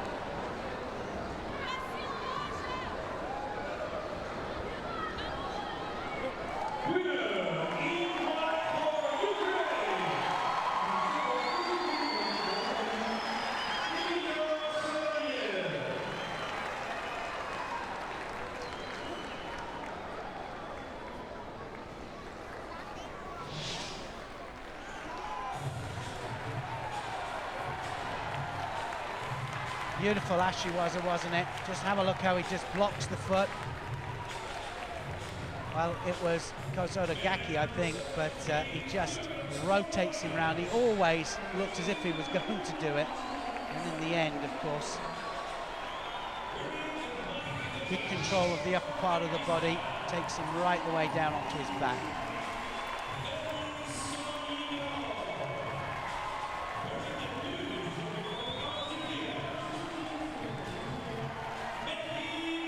Who's going to go through?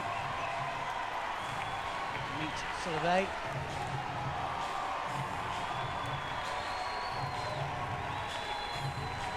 Is it going to be Firuz Sedov of Uzbekistan?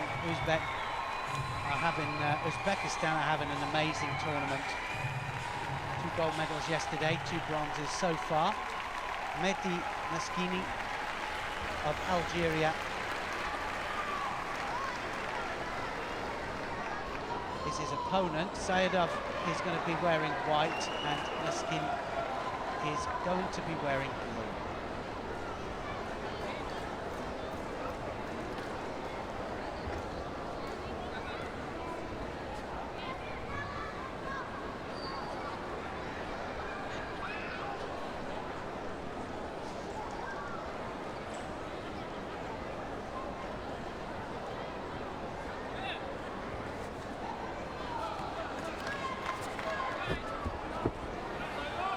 Breakaway in for the Tominagi. He's onto the arm, is he? He is on the arm. It's not quite out straight, though. Well, he was so quick into that there, Sedov. Roko Tominagi side sacrifice stomach throw that he did, straight into the arm lock, straight onto the arm.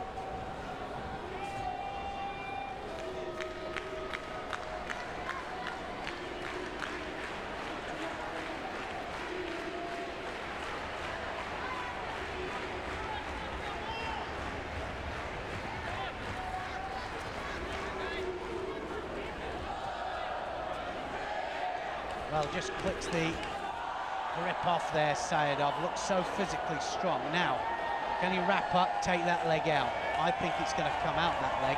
He looks so determined, and it's straight out. Still got it trapped. Mskin just manages to keep hold of the leg.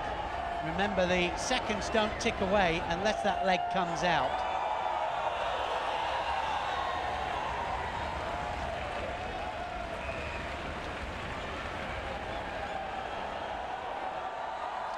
Five-minute contest for the men, and that's 5 minutes of actual fighting. Every time there's a mate, clock stops. Super.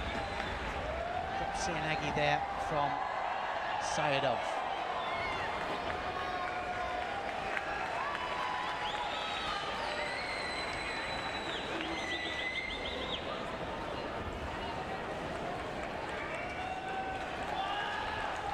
His ambition, Sedov, to win the Olympic gold medal. He's onto the arm again.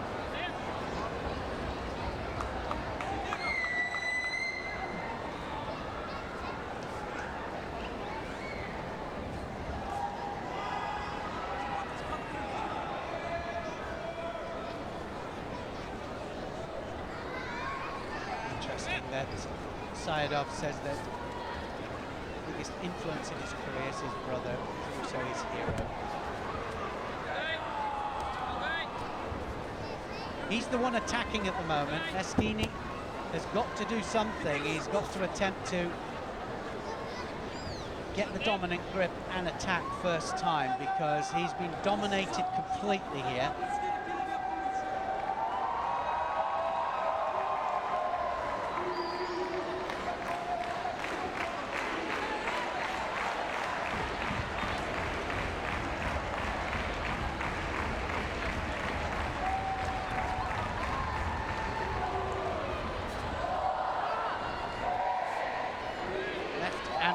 Attacks. Wondering how long it's going to be before Mskin gets penalised. Can't do a lot.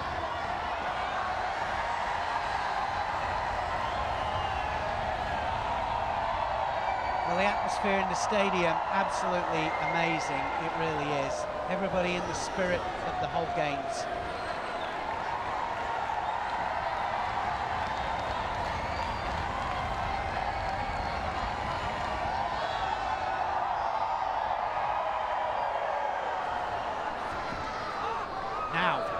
This is a much better technique from Mskin, but it almost gets countered there. Sedov almost counters him.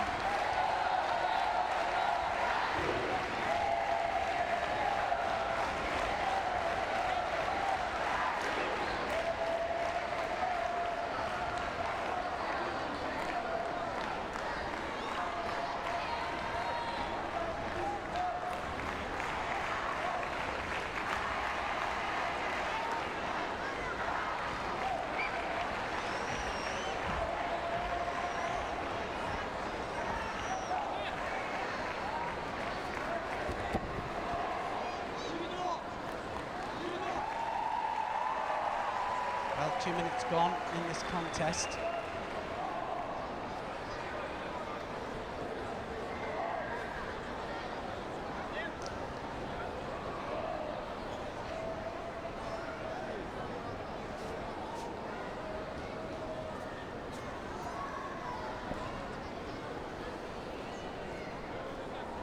Still all evens on that board there.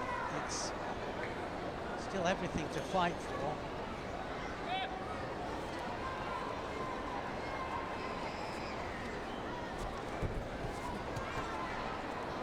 It looks very much like Sedov dominating the contest, but nothing on the board. So still very possible here that Mskin can come through.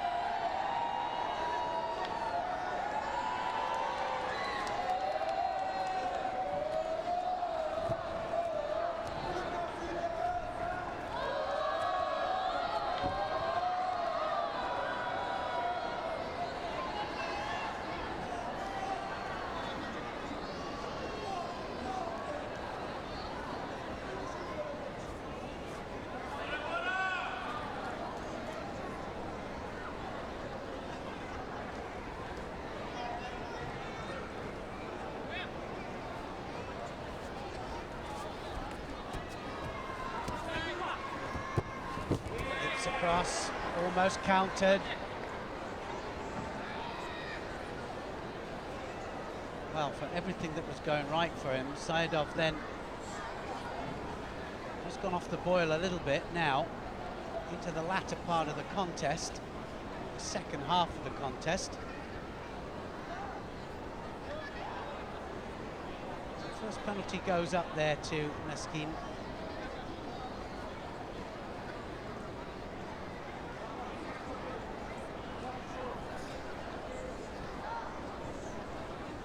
Seen the penalty go up. Now it has.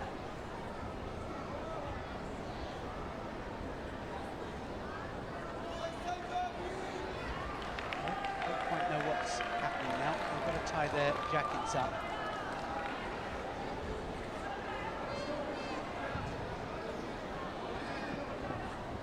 So one penalty against the Algerian.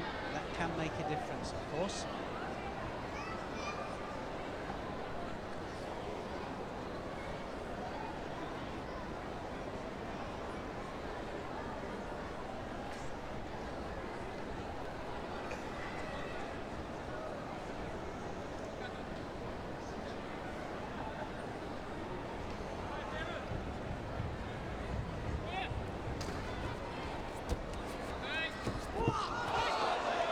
There's a Wazari for Sedov.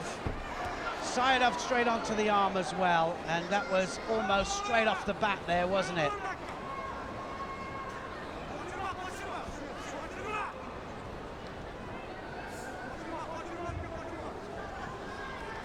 Wow, can he secure the hold down? Almost there. Mskin almost turned it.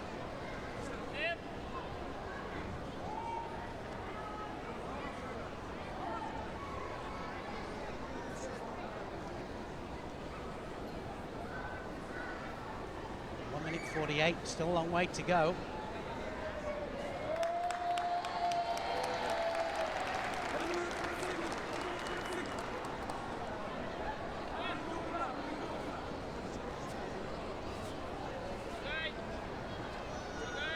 That Wazari means that Mskin will have to score big. He'll have to get a nip on here, I think, to win it.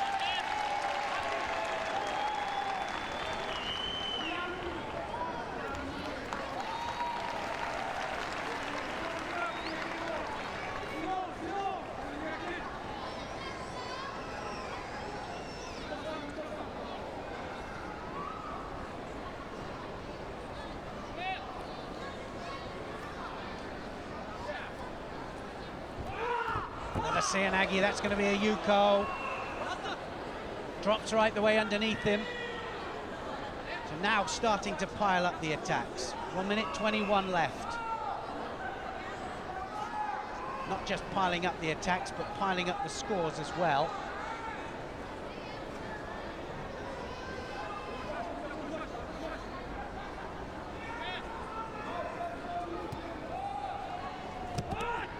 Well, left and right techniques here from Sedov. Great judo. Each of these exchanges, though, only a few seconds going by. So the contest seemed to last a long time. And of course now that means a second penalty up there for Mskin. We're not doing any attacking, but he can't. Sedov just attacking first time every time. Oh, it's all over. Oh, what a beautiful ashiwaza that was. Beautiful. Diashibarai, and he just catches Mskin as he starts to come out. And that was an amazing technique, real opportune stuff. And he really did land flat on his back there.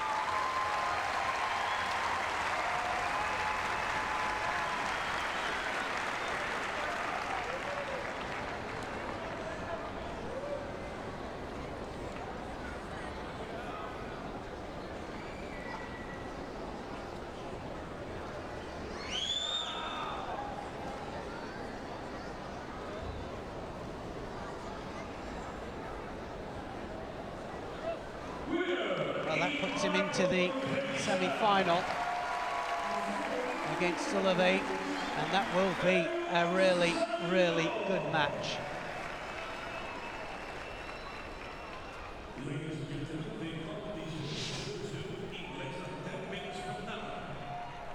Look how he catches him on the way out. He tries to attack there, Mskin, with the Sheniak shoulder throw, but as he comes out there, gets his feet swept,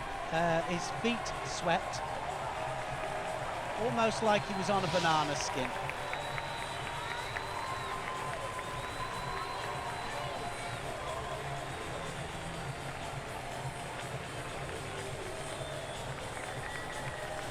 Terrific bit of judo, it really was.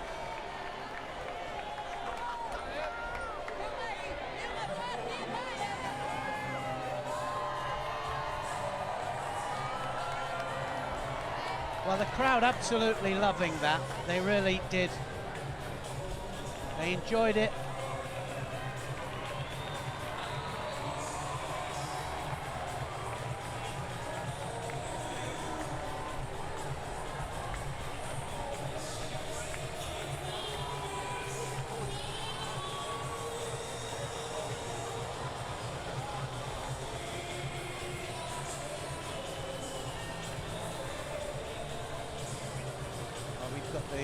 Semi-finals at the under 73 kilograms, under 57 kilograms for ladies, the under 81 kilograms for men, and the under 63 kilograms for women.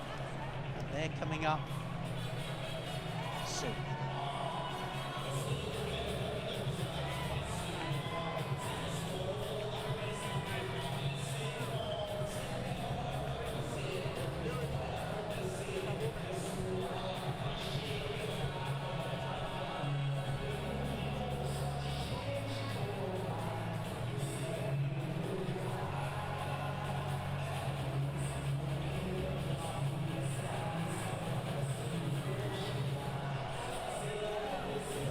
Tremendous morning's judo so far. Lots of ippons, a little bit of drama. Sounds like a normal day for judo at this Karaoke Arena 3.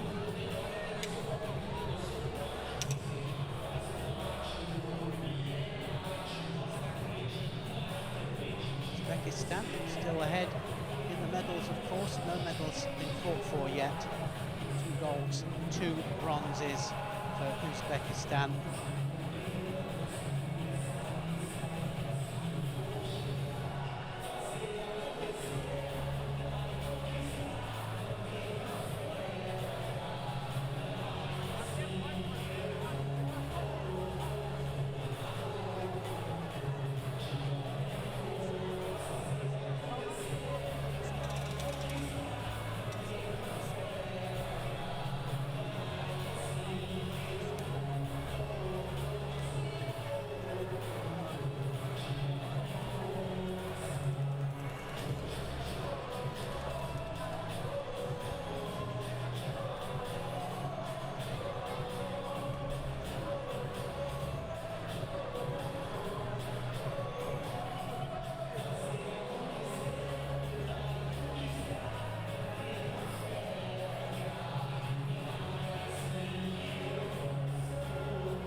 underway.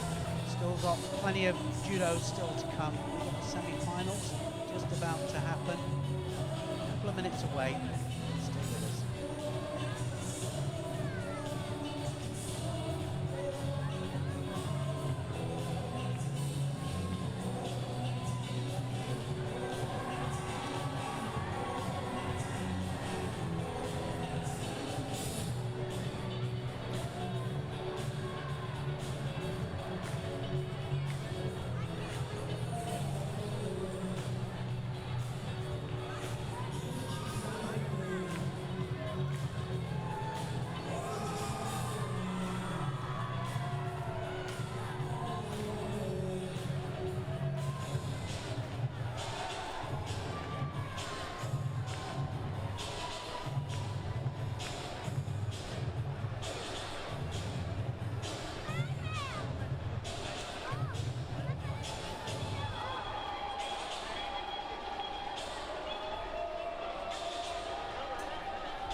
So here we go then, semi-finals, all ready to go. We're going to start with the men's under 73 kilos category.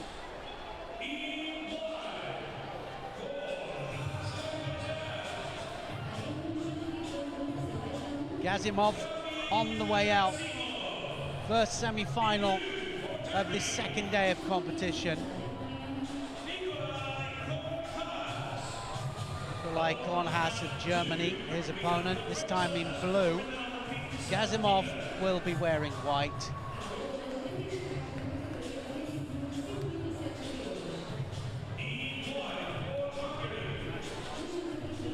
Winner of this, guaranteed gold or silver.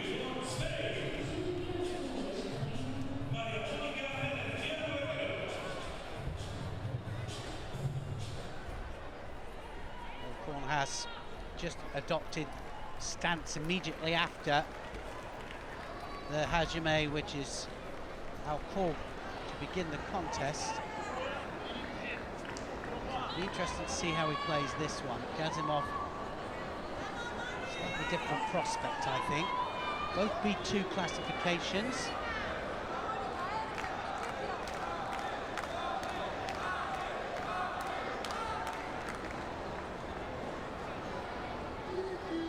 First semi-final, men's under 73 kilograms. Here we go.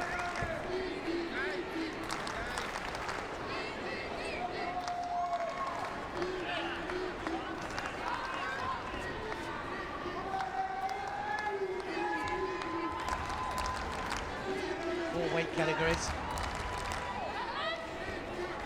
Lots of semi-finals. Now then, almost picked him up there. He almost went into trouble there. Cornhass has a nice way with him, with the feet, but he might be in trouble here. Trying to get that leg out.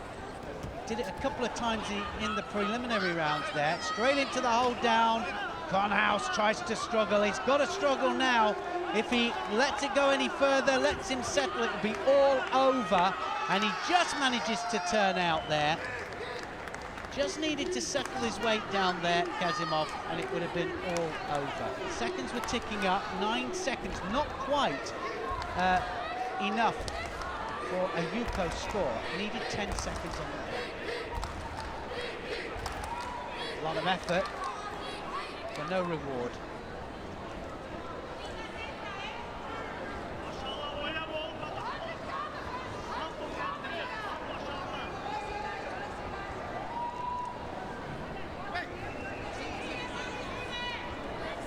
Like that grip there, Cornhass, straight away. And the thing is, for the people that have just joined us here, visually impaired judo is all about, well, it's just as it says, really. It's all about gripping up first of all and 3 classifications of visually impaired, B1, B2 and B3. B1 being without sight, B2 and B3 having some sight, certain situations, but everybody grouped together.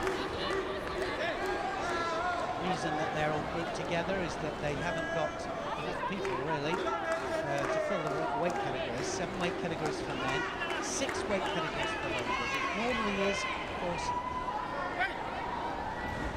able-bodied, it's 7 weight categories for ladies, but they've accumulated 2 of the weight categories, the heavier weight categories.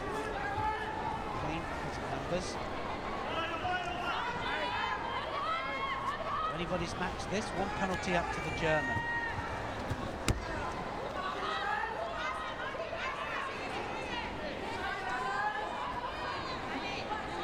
Well, this is certainly an improvement for the German. 13th in the World Championship, so he really has excelled that. Semi-final of the Paralympic Games.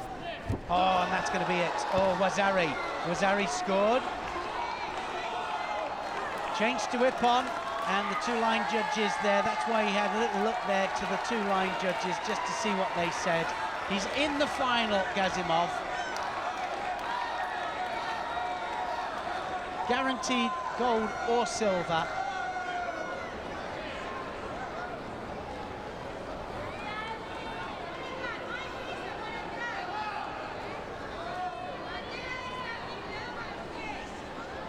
And it means that he will have to fight for 3rd now. Cornhass, he got caught.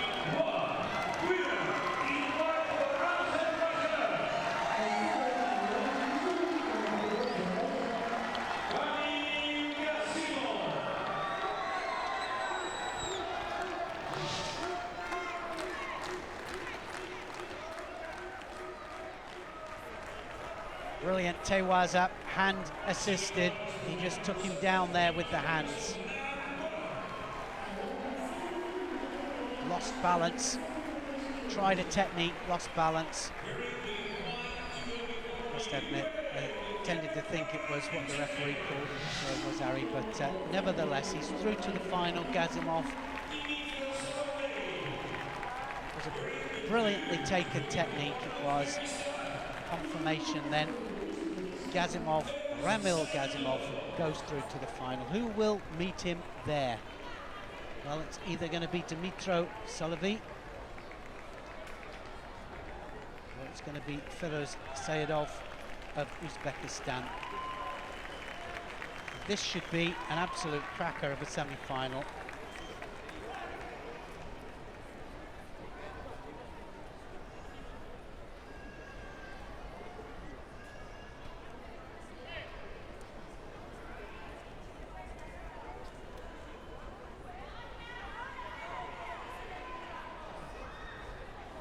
Dmitro Soliv, the Paralympic champion from London. So he is defending his Paralympic title.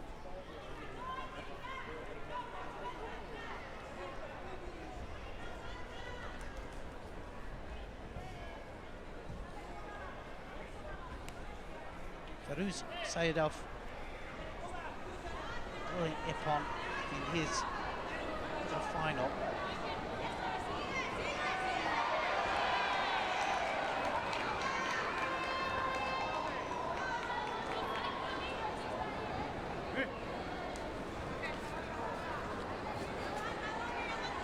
Got to put 2 hands on. They have to have 2 hands on. They will be penalised if they don't have 2 hands on. Sayedov there, taking the hand off. He didn't want to put the hand on.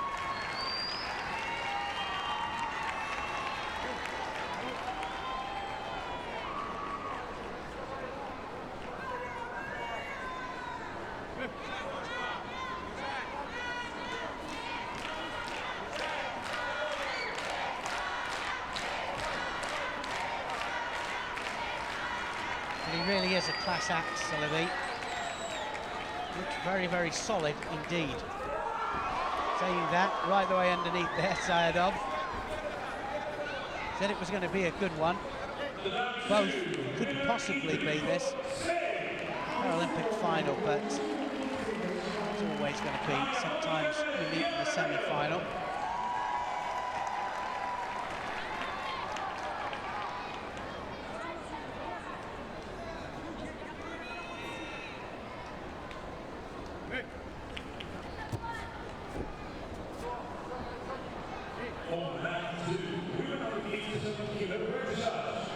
Seconds at a time, some of these exchanges, so then they have to come back, readjust, rip up again, and then go again.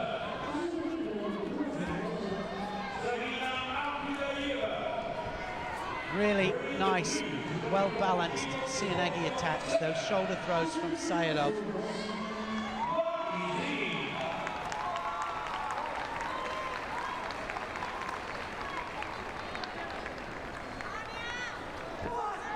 Now it's in a hold down. Is he in the hold down? He is.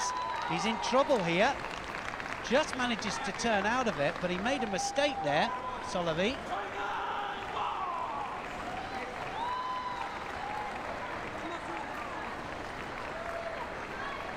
really is to and from, and actually, I've got to say, I think Soliv is the one that's going to have to take the fight to Sayedov.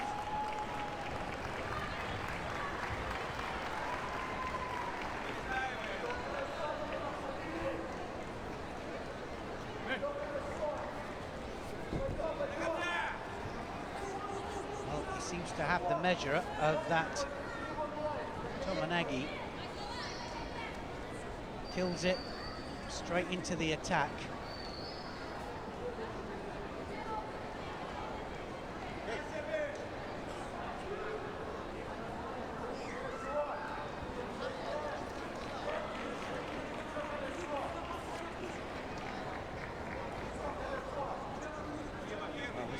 Determine the other finalist against Gazimov.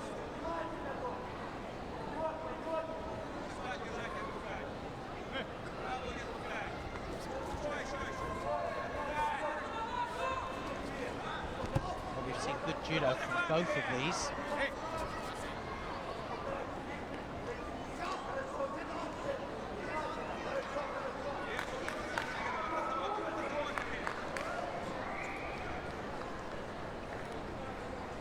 Still not 2 minutes gone.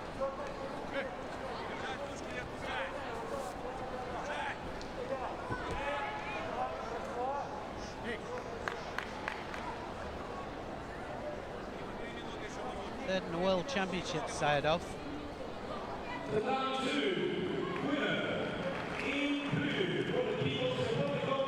So was Soliv. So they were third in the same World Championships. Obviously coming from both different sides of the draw.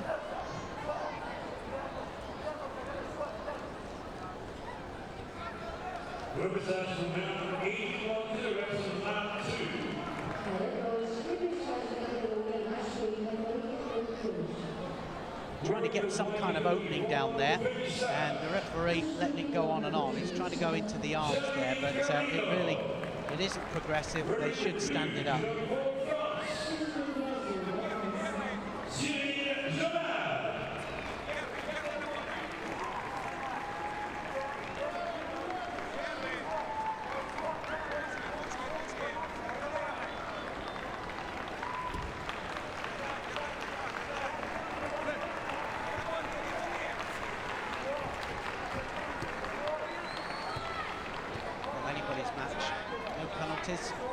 Both trying to throw.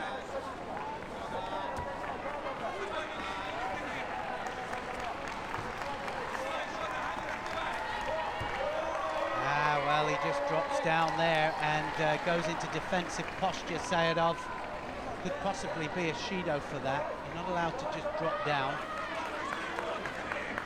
And definitely towards the end of the contest, certainly in the latter part, struggles a bit, Sayedov.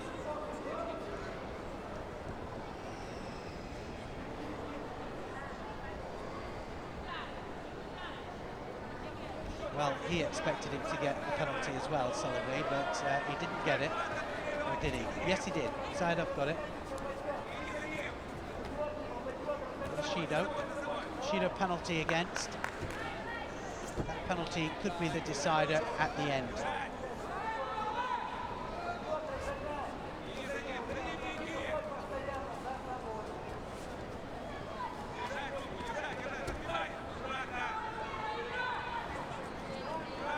Who's going to take the chance?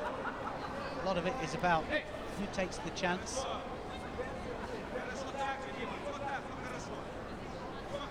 Nervous, of course. Stakes are high.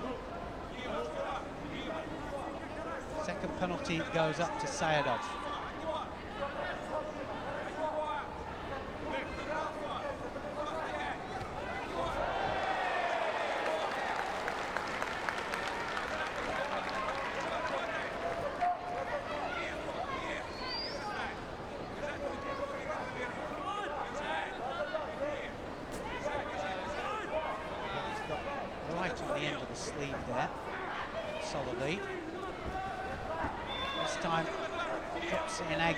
And now can he waste a bit of time? He needs to waste a lot of time. Still 1 minute, 19 seconds left.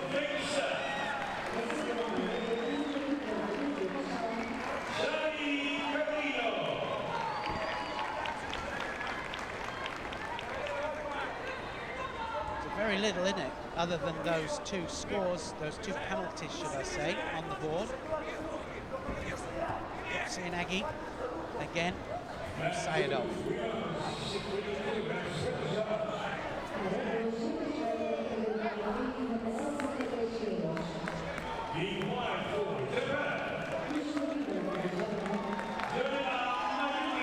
Bit of a lackluster contest. I thought it was going to be really explosive. So third penalty given there to Sedov.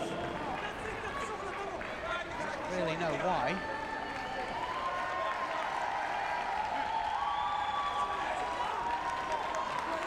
Reason why as well, but anyway, there's the buzzer for the last minute. Almost gets the pick up there. Soliv there looking for some kind of pickup. Coach just being told to quieten down a little bit.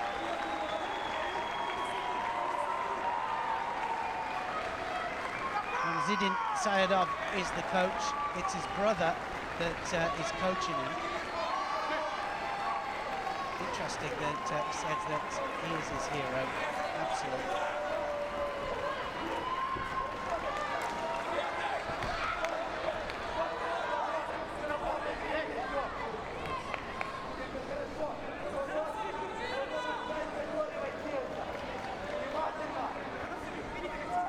Well, a hard-fought contest, 5 minutes duration.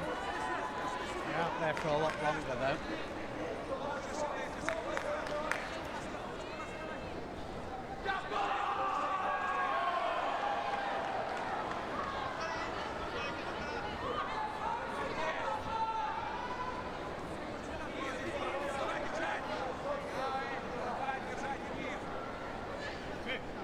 Seconds. Sedov needs a score. A Yuko score would do it.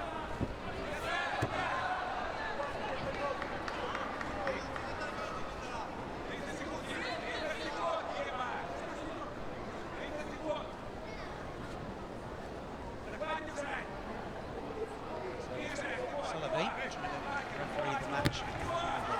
It's close. Trying anything now to get any kind of score. Any Yuko or more would win this match. Sedov could overcome those penalties on the board.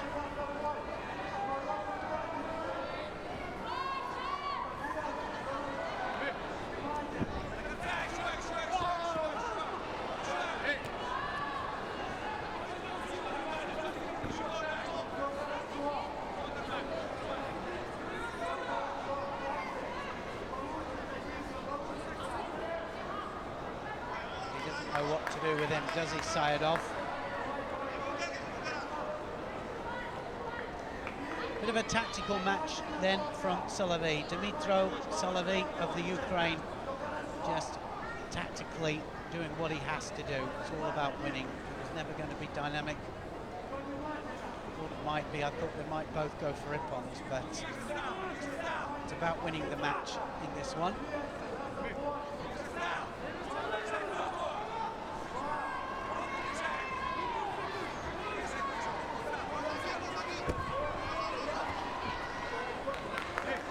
So with 7 seconds to go, possible penalty here for Soliv. Should have had one a little while ago, I thought, but didn't get it. She's been defending. 6 seconds left.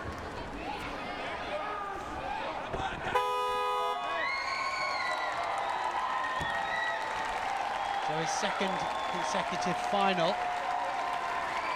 Soliv.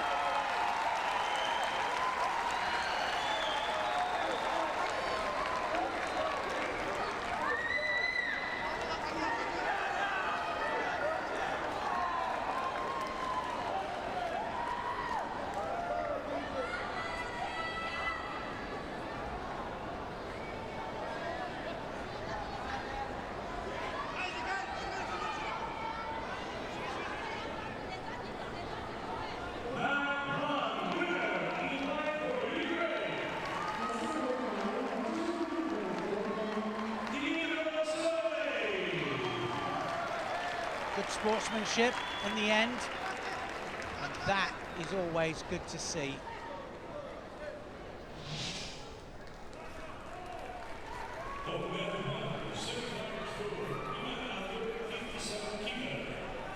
Close ones, there really were some close ones.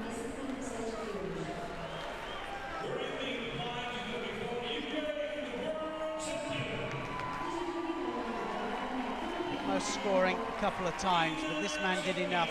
It was about winning the match in the end. Confirmation then, 3 penalties up there to Sedov, and Soliv wins, and he goes through to the final.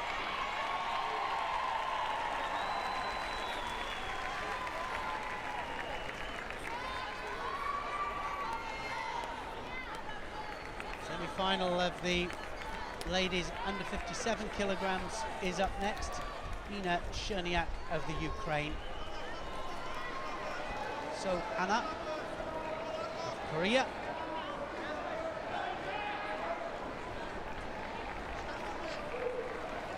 Sheniak is going to be wearing the white judogi. So Anna, Republic of Korea, wearing blue.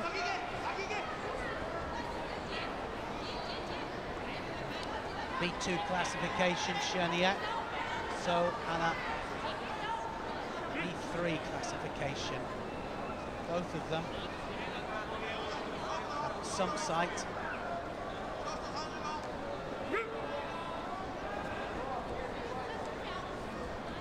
So away they go, left-handed specifically, very left-handed in fact. So Korea. So it's left to left.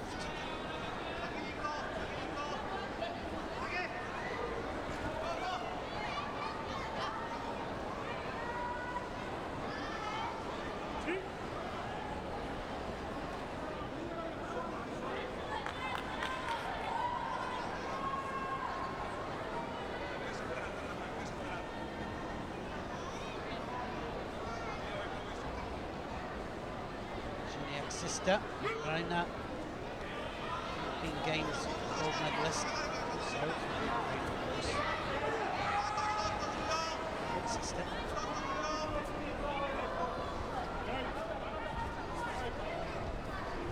So left to left, and you can see there how predominantly left both of these are. Tries the Makikomi there, Sheniak. A winding throw to the front, but just no success there. Well defended by So.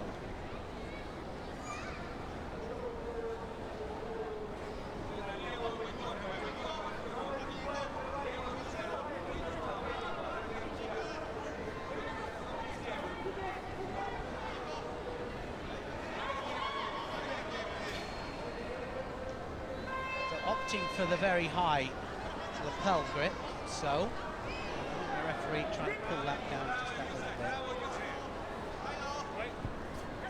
And that could possibly, Osodagari to wrap around the outside of the leg. One of the problems, of course, left to left or right to right, is the front leg that's forward, because very inviting to wrap yourself around it and attack it,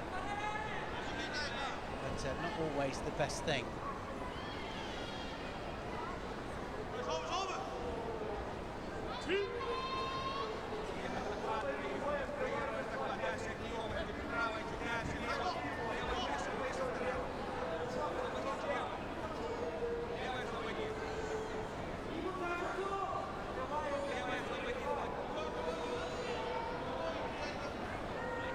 Sheniak gets a Shido.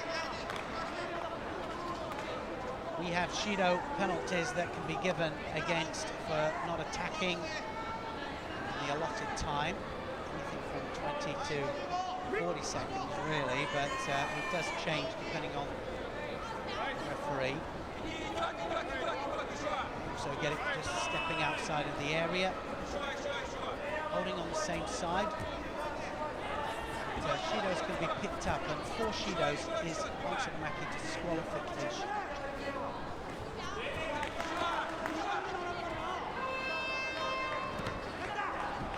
Almost dropped right the way underneath there, so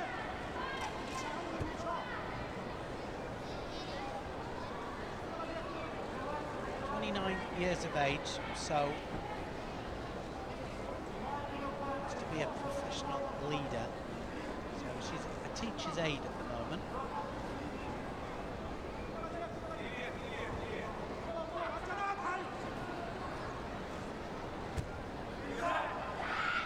This could possibly be her in trouble. She was almost in trouble there. Sheniak almost had her in a hold down.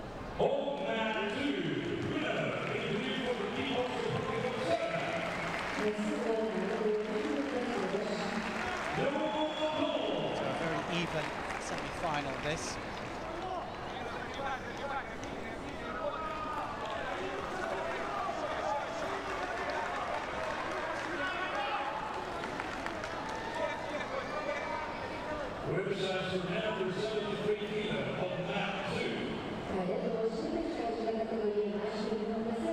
It's interesting, so was having a little complaint there that the left hand of Sheniak was a little bit too high, but hurts his height. Oh, it's going to be a score. Yuko scored, counted her, and that was exactly what I was talking about, attacking the front leg. Sheniak actually attacked it and then got countered. So the Korean is in the lead now.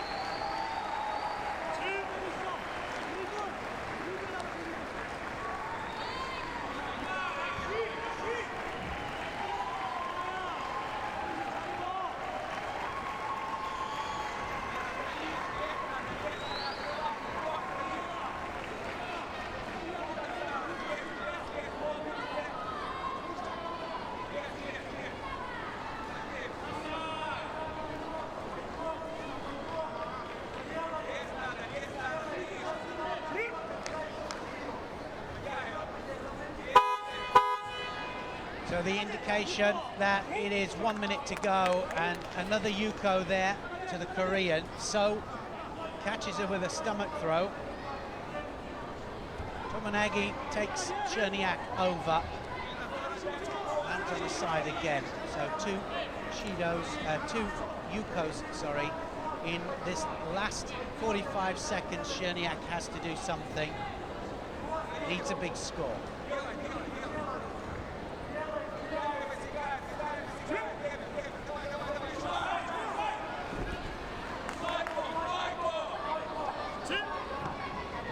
Wants to waste any time down on the ground, Sheniak.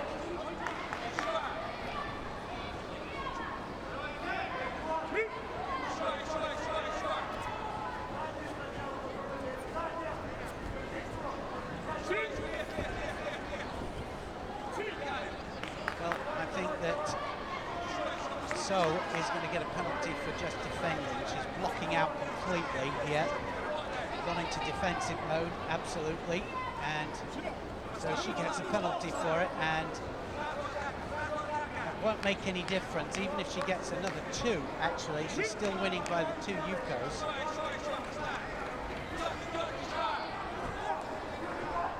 And she's got one back there. What score did she get for that? She got a Wazari, I think. She got a Wazari, Sheniak, and she is now in the lead. She countered her back, and that was all in the last 30 seconds or 35 seconds.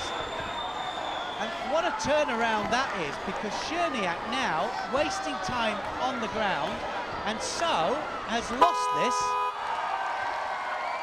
She threw it away, she really did. She was winning.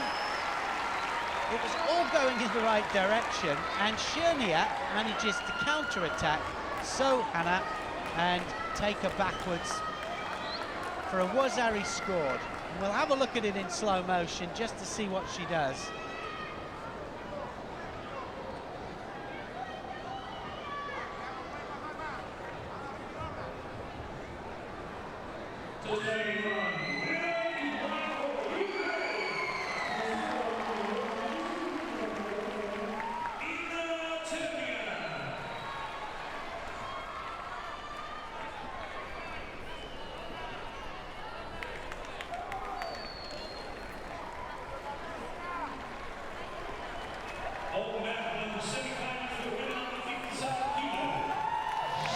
How pleased is she? Let's have another look at it.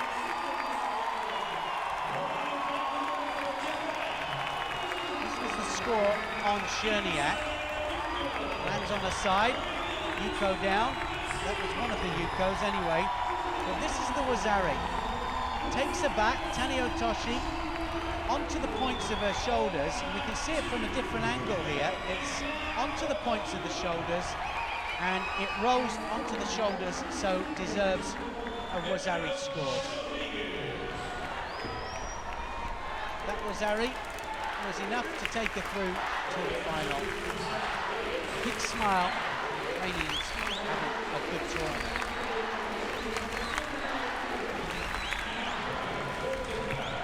Second semi-final in the ladies under 57 kilograms.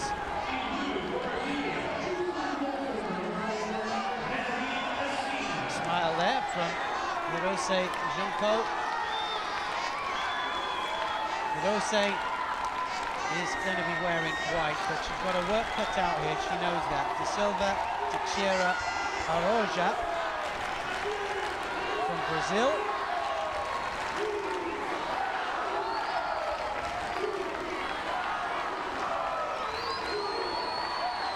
On great form, and with most of this crowd, I would say, right the way behind her. Born in São Paulo, Brazil, and living there at the moment. Has a daughter, and Anna Clara, and she'll be watching this and cheering her mummy on. Has a nice stance, De Silva. It's a very, very one-sided, left-handed stance.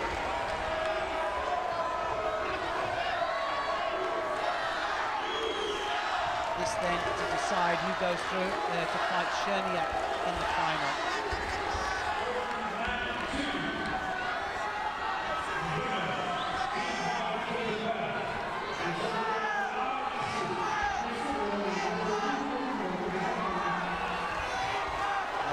Will have to be careful if she is even thinking about wrapping herself around that front leg of De Silva, because De Silva, that's exactly what she wants.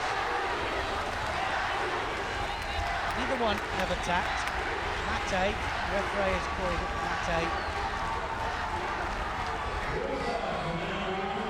I think penalty for both.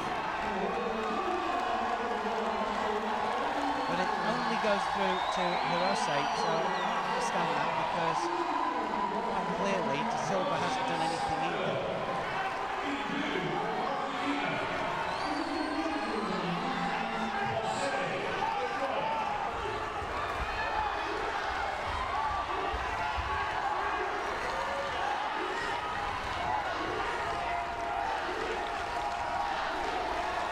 though she's tapping away at the legs here to Silva. She's not doing anything that warrants a big attack.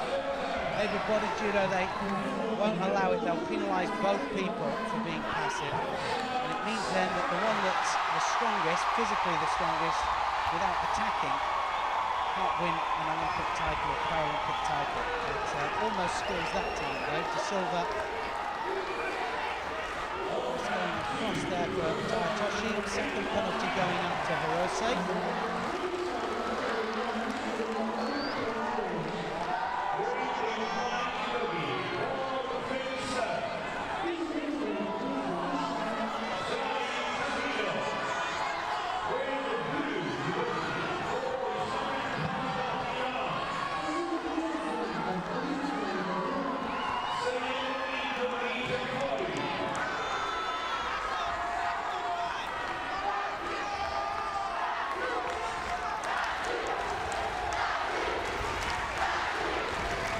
Well, neither one putting anything in that would warrant an Ippon scoring technique. Remember that the main idea here is to throw for Ippon, hold them down for 20 seconds or armlock or strangle for a submission. There it is, it's all over, that's an Ippon. And that was the danger that I was talking about for Hirose. Hirose dared to do it in the end. She just wrapped herself around that front leg of the Silva Tixera Aroja, and she gets taken over for a full Ippon.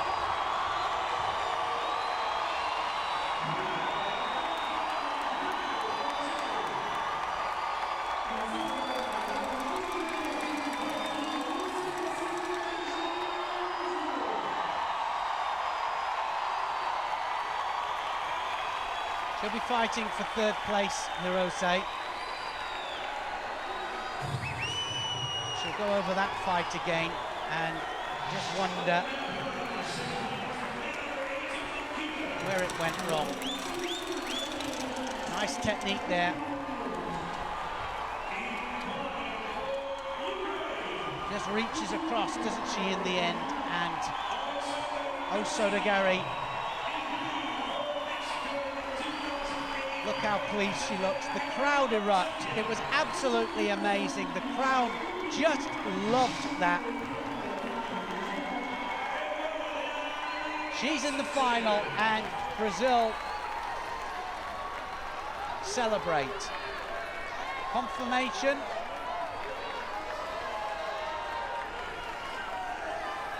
Well, got to quieten this crowd down just a little bit now. Semi-final of the under 81 kilograms category.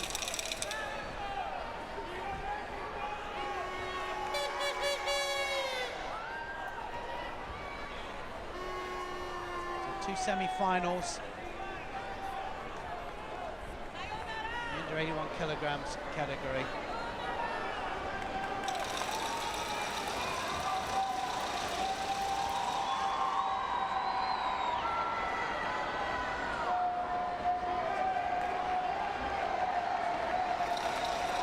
First one up then, Alexander Kosinov of the Ukraine. Avila Sanchez of Mexico. Mexico are in blue and Kosinov of the Ukraine is in white. Paralympic champion from 2012, defending his title here. He's in white.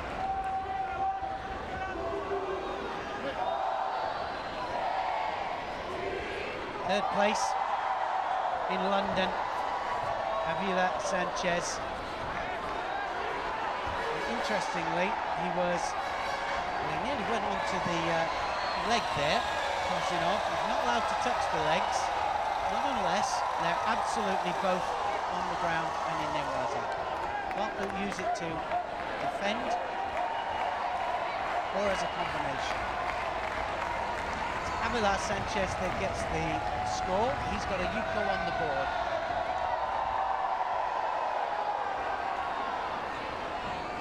So we've gone to video referee, and I think we've gone to video referee just to have a look to see if that was actually a score from Sanchez. difference, big difference. I mean, Gazimov has to do the chasing. So the score stands.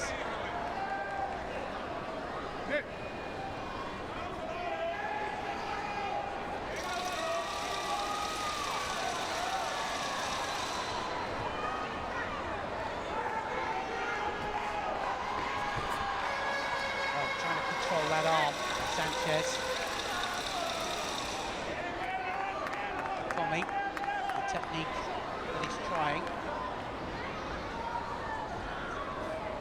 Pinov, B2 classification, B3 for Avila Sanchez.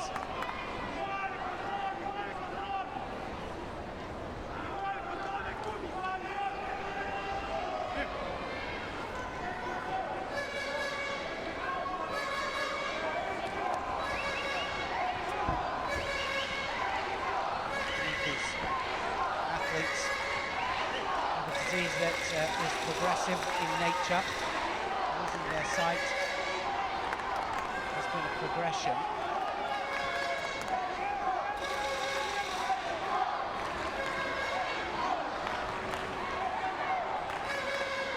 Some of you out there that are wondering what the differences are between B1, B2 and B3.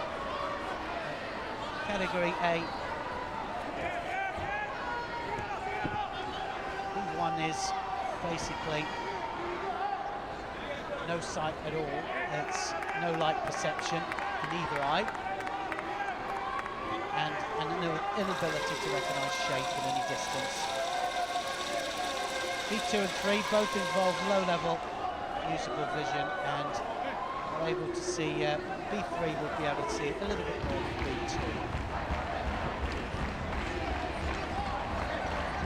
Aggies all the time there from Sanchez, dropping onto his hands and knees, trying to drop underneath his opponent. And it's Gazimov that gets a penalty for not attacking.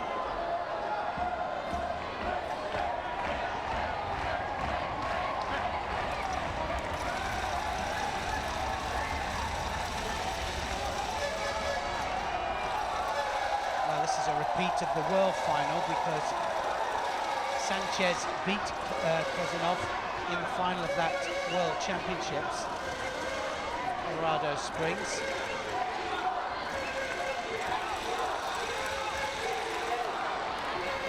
So the world final is in the semi-final of the Paralympic Games. A bit of frustration there from Gazimov.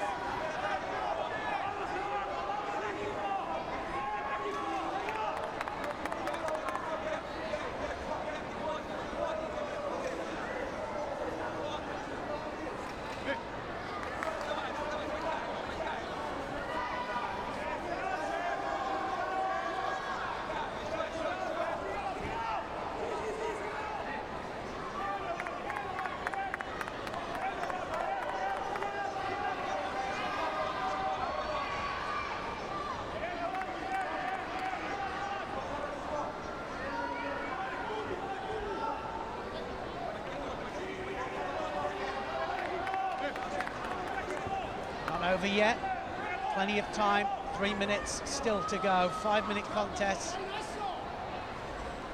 How can he take the leg out here? Herrera Sanchez trying to get the leg out. That leg's coming out, but is he on to the upper part of the body? Has he got it under control? Tries to go back up to the upper part of the body. Well, you can see how physically strong Gazimov is. Gazimov, the defending champion.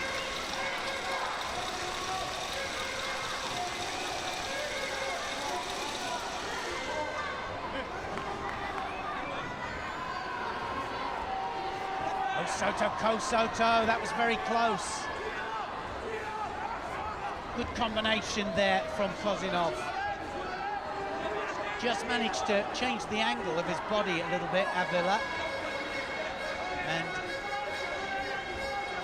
just prevented himself going onto his back.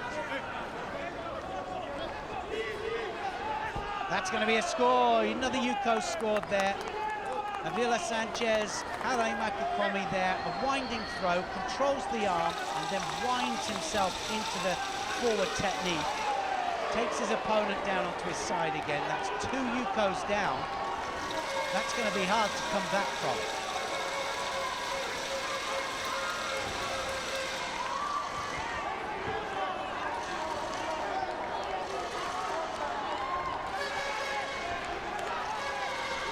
Well, he's holding the same side there, Avila Sanchez. You can't cross grip. That's the other side. You've got to attack straight away if you do. So he gets a penalty for it. Shido penalty for the cross grip.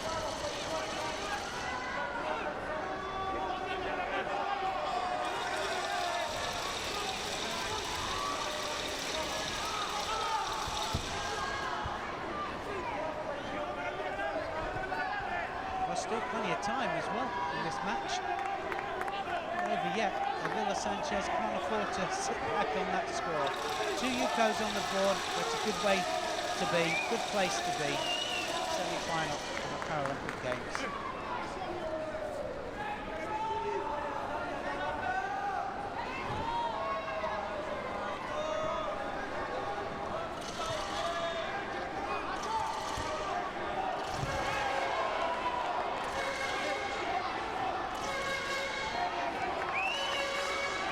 So 1 minute 25 left. Avila Sanchez of Mexico needs to just keep calm. Just carry on doing what you've been doing. Gazimov has to open up. He knows that. Another big technique. Very possible. He's a big thrower.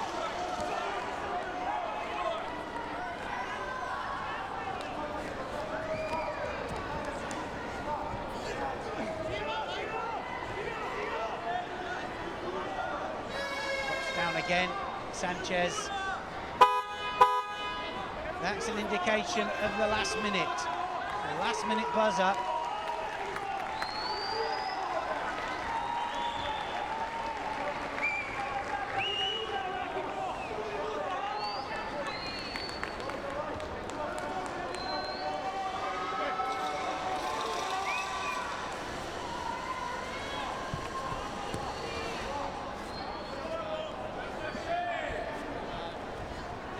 So very one-sided, Gazimov, very one-sided, but I think that for sure Avila Sanchez is going to get a penalty for defending, cross-grip defence.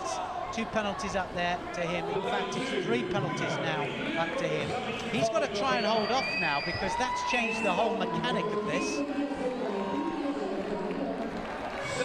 He could lose this if he gets another penalty. If he doesn't do anything now, within the next 30 seconds, possibility. Gazimov knows that. He comes forwards. Good attack there from Avila Sanchez. He's on top. 22 seconds left.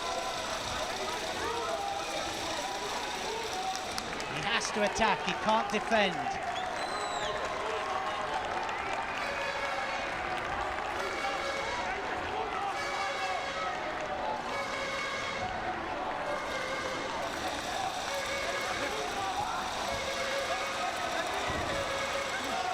Now on top to waste the seconds.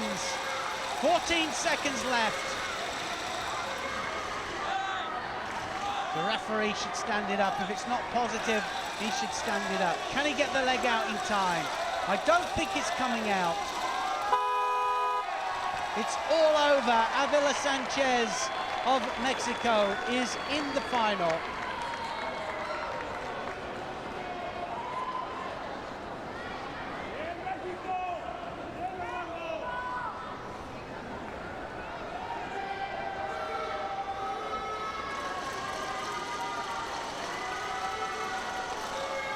So Gazimov won't be able to defend his title now. He'll have to come back down and fight for a bronze medal.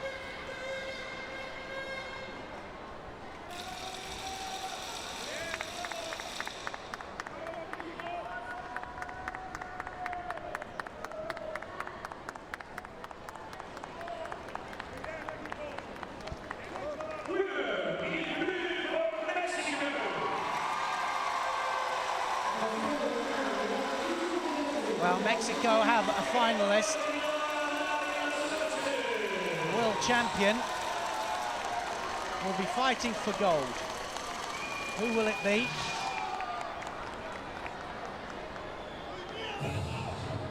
Here's one of the techniques that scored.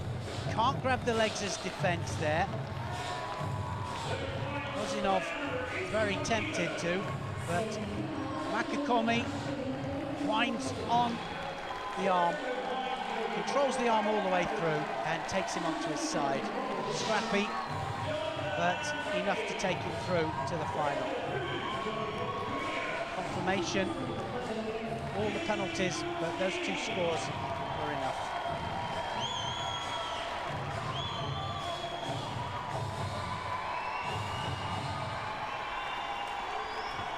Jonathan Drain of Great Britain. Semi-final, the second semi-final of the under 81 kilos category. Showed a lot of potential. Everybody talked about his potential. Third in the World Championships in Colorado Springs. Here he is, fighting to get through to the final of this Paralympic Games. Lee Jung-min, People's Republic of Korea, and he's his opponent. He'll be wearing blue.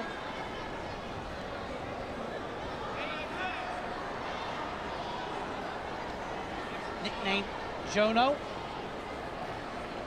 his mates out there shouting him on, I'm sure. His coach, Ian Johns. His personal coach, Howard Oates, also cheering him on. Ian Johns in the chair.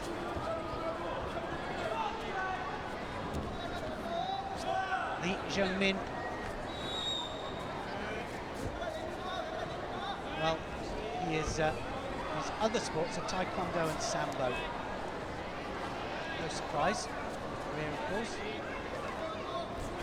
So both right-handed fighters, these, and they're both very close to the edge at the moment. Shugai will be called, referee calling it all the time just to tell them that they're very close to the edge. Both right-handed fighters.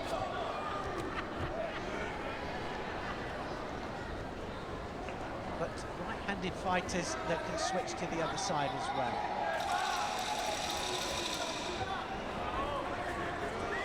Born in Norwich, Great Britain, Jonathan Drain.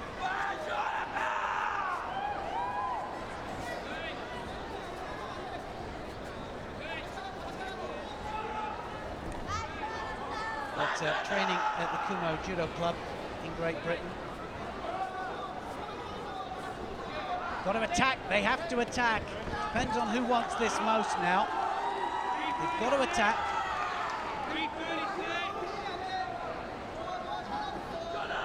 Both B2 classifications. And in fact, the Shido has gone up there to Lee Jung-min and also to Jonathan Drain.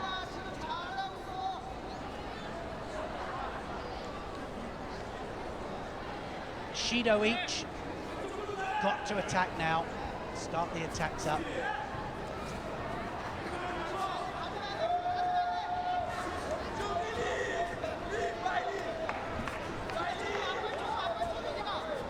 Some good chances of medals. British camp. Drain. Third in the World Championship, so wants to go one better here, if not two. Good Seanagi though that time. Lee Jung-min there, right the way underneath him with that Seanagi. Just managed to turn out, so no score on the board there against Drain.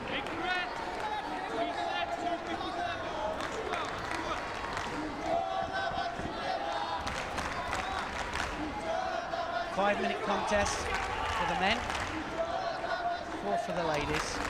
Second penalty up there to Drain.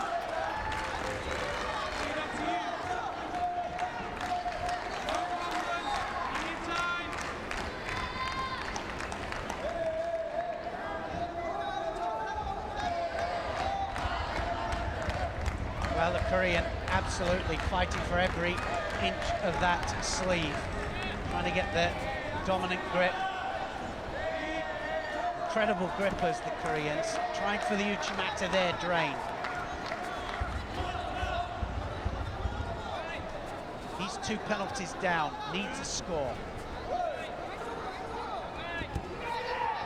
Another good Seonagi there from the Korean. Lee Jung-min like lightning when he goes underneath there.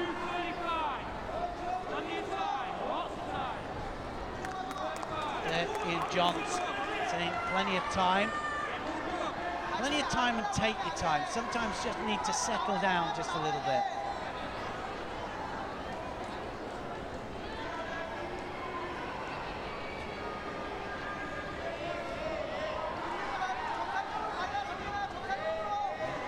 About that at all, is he, Jonathan Drain?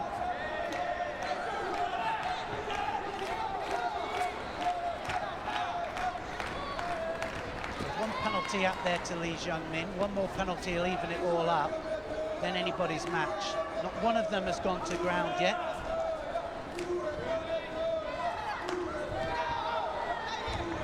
Tries to attack off the grip this time, Jonathan Drain. By that, I mean, as soon as he gripped up, he went in.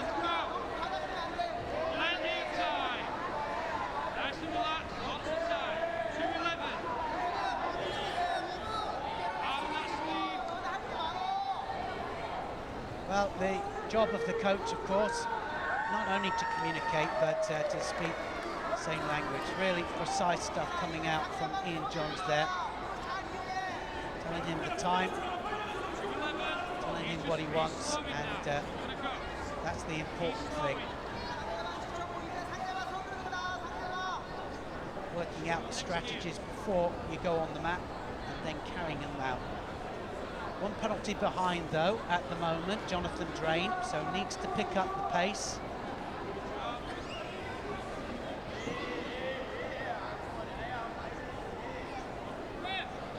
Needs to close down the lapel hand of the Korean, I would have said, because that's what he needs to drop underneath him. Needs 2 hands on. Trying to back him up out the back there. Jogai being called. Lee Jung-min. There's the Seonagi again. Good turnout though. Managed to turn all the way out onto his front this time, Jonathan Drain.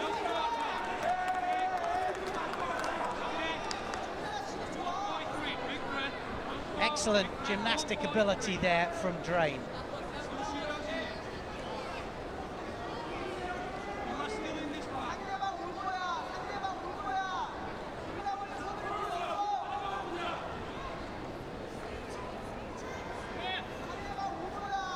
Well, adopting left-handed grip, then changing it very, very quickly, Drain.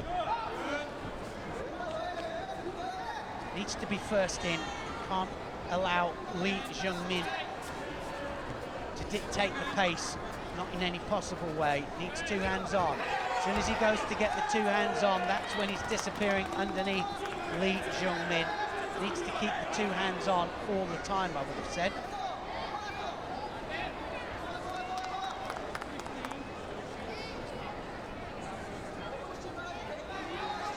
One minute 15 left.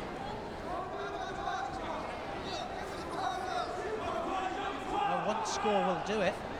Any kind of counter technique.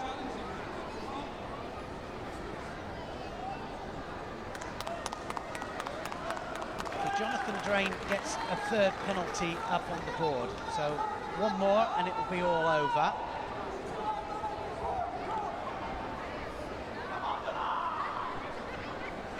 We've seen this before though, and total dominance and then make a mistake and it's all over, so it doesn't always have to go that way.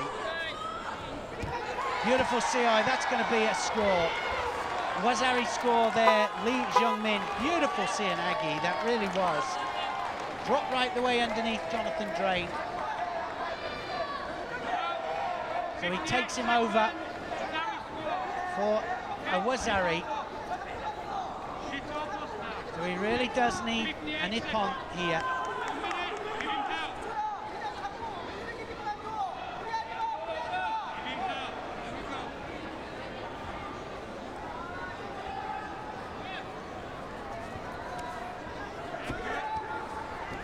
Well, needs to go in immediately. If you cross grip, you have to go in immediately. That's going to be it. Rossetti upon, is it? I think it is. It's all over. And Lee Jung-min of the Republic of Korea has gone through to the final.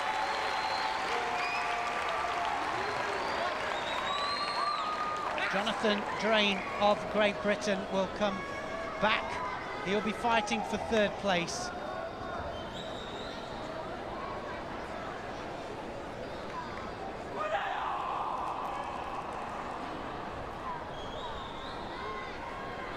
Lee Jung-min against Avila Sanchez of Mexico. That is the final of the under 81 kilograms category.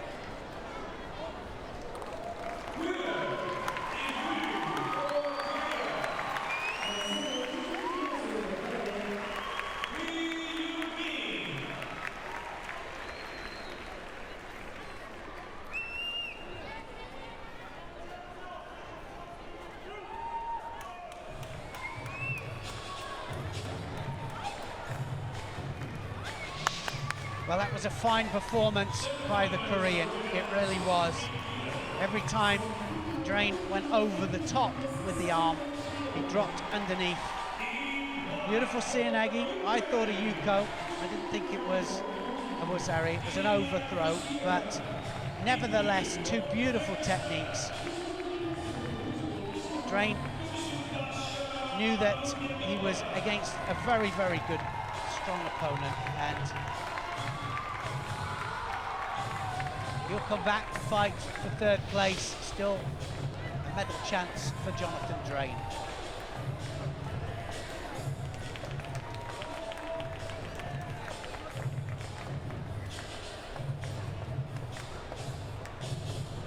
So to the ladies under 63 kilograms semi-finals. Arena Husieva of the Ukraine. She'll be fighting Nuramatova, Tursunbashar of Uzbekistan, and Nurmatova will be in the blue judogi. Hersieva, should I say, of the Ukraine is in white. And here we go, straight into the attack, Hersieva, and going for the pickup there, Nurmatova. And did she almost changed it? Utsurigoshi almost there, which is a changing hip technique, and that was very, very close. So they both locked up there, and they were both going for the ippon. They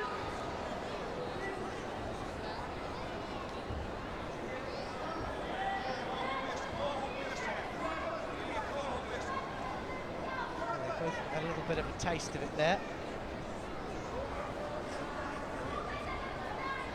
Taste of the danger. B2 classification, Husieva. B3, Nurmatova. Those that have just joined us, Paralympic Judo is all about visually impaired. Judoka classified B1, B2 and B3. But all the classifications are grouped together in the same weight categories. 7 weight categories for the men and 6 for the ladies. This is the under 63 kilograms for ladies.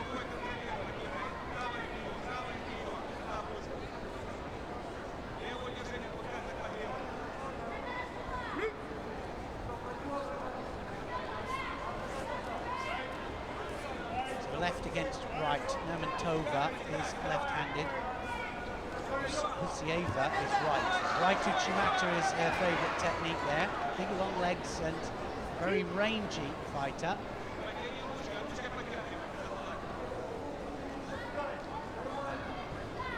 First in the World Championships in Colorado Springs, Husieva. She'll want to add that Paralympic title to it as well.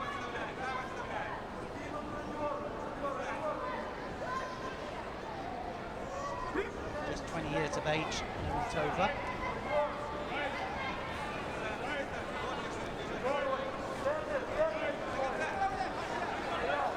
Very close close with that big leg coming over the top there, but Nuramatova waiting for it, almost just wanting to do the counter technique to it.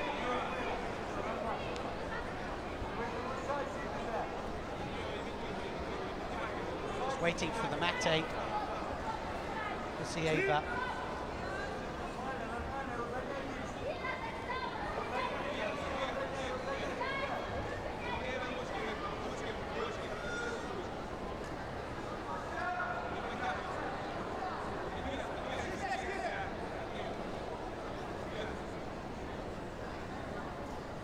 Semi-final of the Paralympic Judo, ladies under 63 kilograms.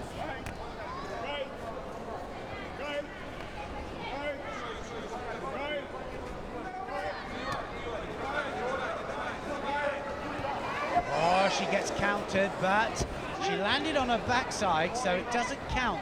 Upper part of her body has to land onto the mat to warrant a score. But a good counter technique there from Nuramatova, and she's looking for the counter all the time.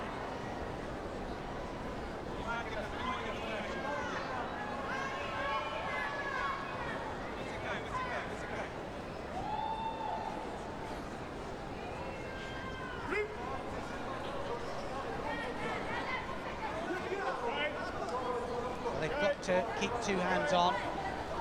Looking for the attack all the time, Gazimov. If I was Gazimov, I would certainly just be a little bit more careful with the big front attacks.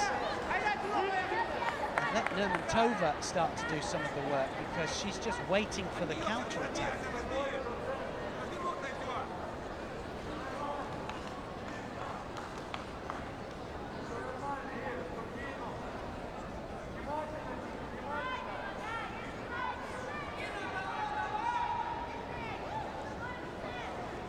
Grips so important in judo, and I think that Nuramatova is the one going to get penalised there, not putting two hands on.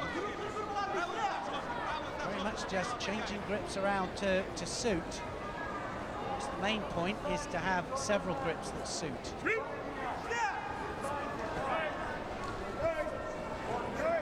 This time, Gazimov snatching the hand off and then puts it back on very, very quickly. Two penalties against Nuramatova.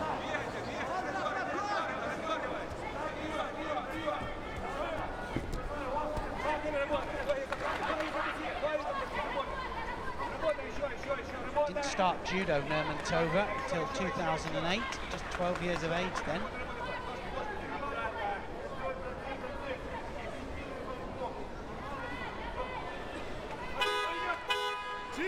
That just indicates the last minute buzzer.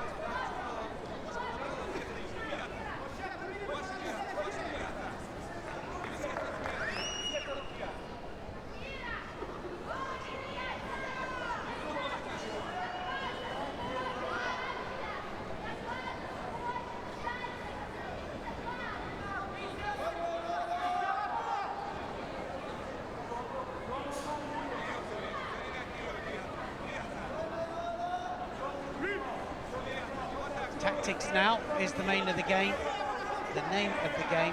and Nuramatova having to come forwards. She'll try and waste time down here, Gazimov. Waste a little bit of time, seconds tick away, but nothing positive there going to happen, I don't think.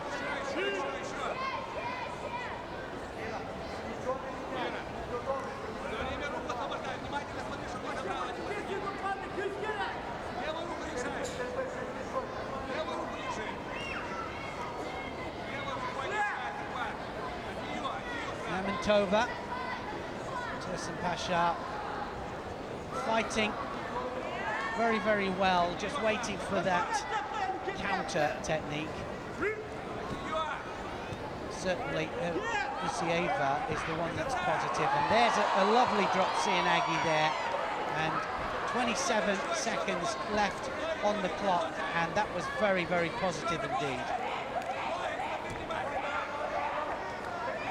Now just looking positive on the ground. Seconds ticking away, 12 seconds left. Can she go onto the arm? She's wasting a lot of time here.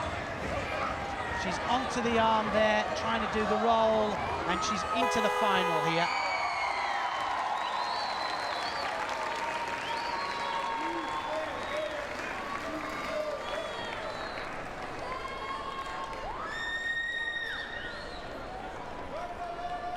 Another finalist for the Ukraine.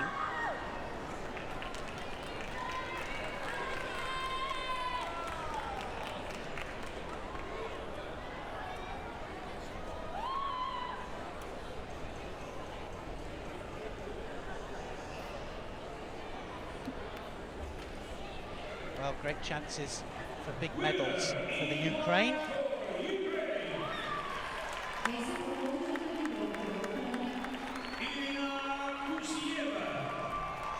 Nuramatova will have to wait until later to see whether she can get a medal. She'll have to fight for bronze. There was the almost Utsurigoshi changing hip throw there. Quite to get the rotation, did she? Very quick drop Sianagi there from Sieva, almost scored in the latter part.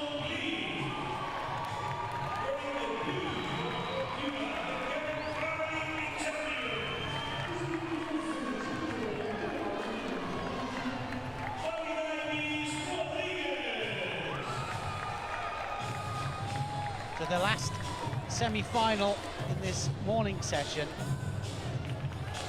the last semi-final of the under 63 kilograms for ladies.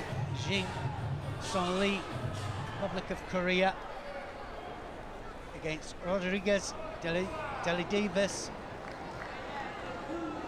Rodriguez will be wearing the blue judo gi.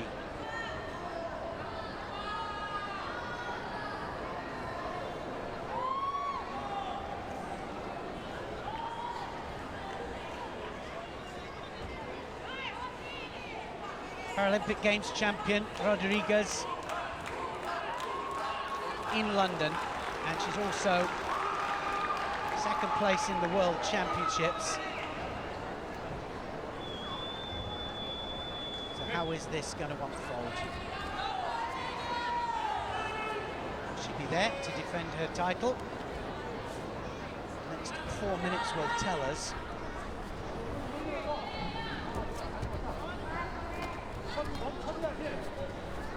Sianagi is her technique, and you can see how low the Korean is there defending it. Very fast there with the Tomonagi stomach throw. The Korean now having to defend on the ground. Very aggressive, the Cubans. On stage, Cuban women were the leading women's nation in judo, and the Japanese started to take it really seriously and brought their women's team up to scratch. Of course, the women's team and the men's team have so much depth now.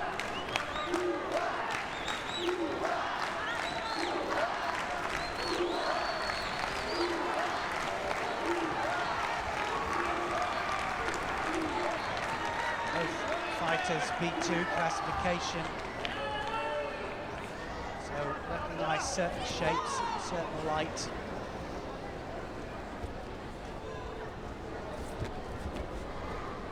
Right onto the end of the sleeve there, the Korean, almost pistol grip. There's the Sianagi that I was talking about, drop shoulder right the way underneath her opponent.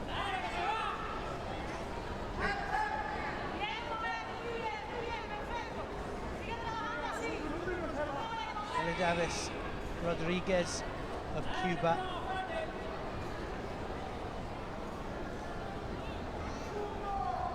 Named Delhi.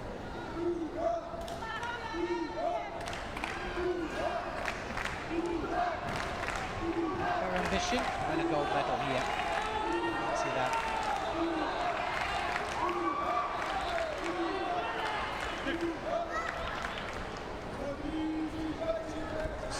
all the time for the shoulder throw, all the time for the drop.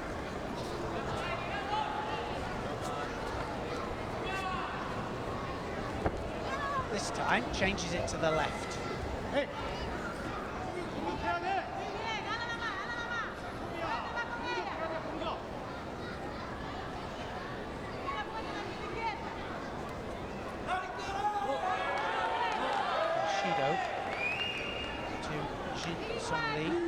And the reason for not attacking, so she's not first into the attack. Not brilliant attacks by Rodriguez by any means, but still, they are attacks.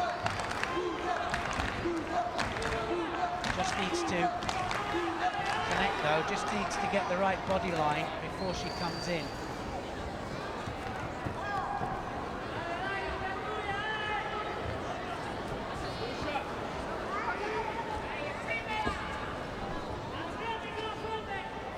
Both attacking on the ground as well this time.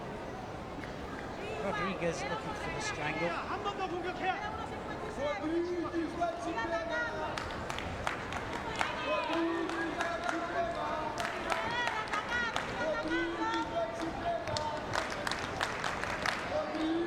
really has been an eventful morning of judo. Second day of competition. 5 weight categories tomorrow, still to come. 13 weight categories in all. There, that's what you have to be careful with. Any kind of momentum there built up by Rodriguez. Rotates underneath. That was Song Lee coming forwards.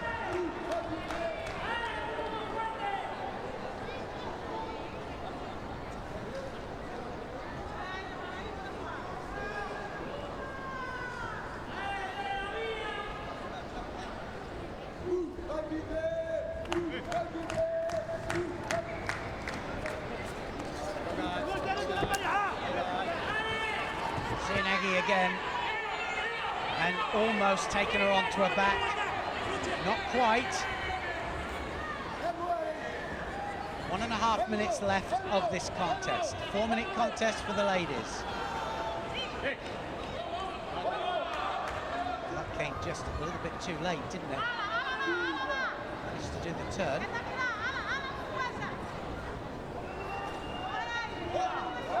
Always very aggressive. Cuban women.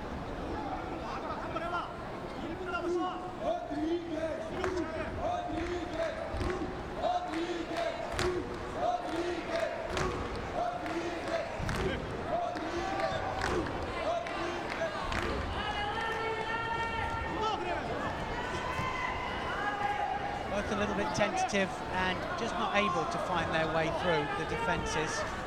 Changes to the left this time, Rodriguez. Well, that went straight across the face there, and referee has to touch her to tell her. The hooter goes for final minute of the competition.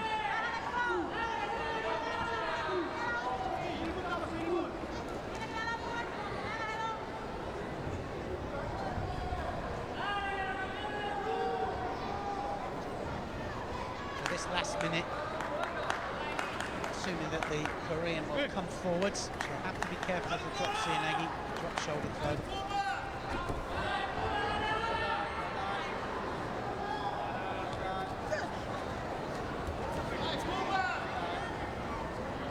.45 seconds left. Korean needs to score.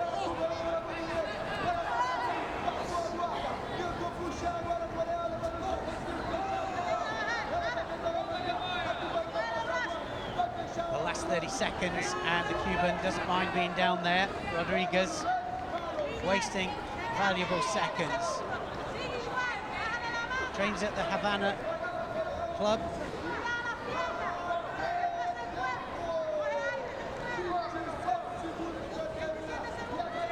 Years of age, Rodriguez, an achievement. 29 years of age, Jun Song Lee.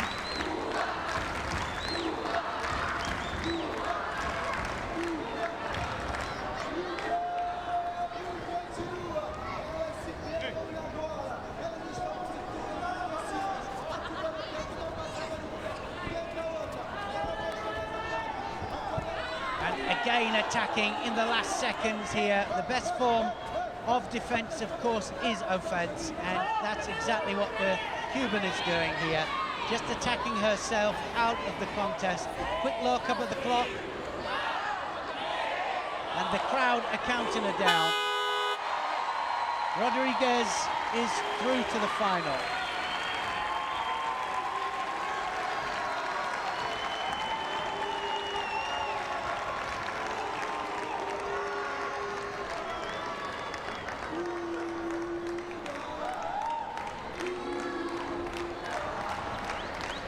Two bronze medal matches to be decided before we see anybody in the finals.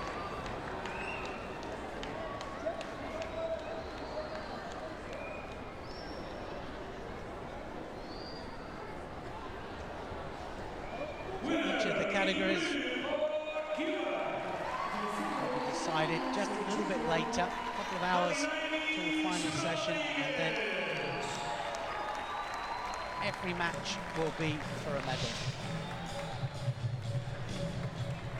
Look how she chases and then countered by Rodriguez. Rodriguez dropping underneath the Korean.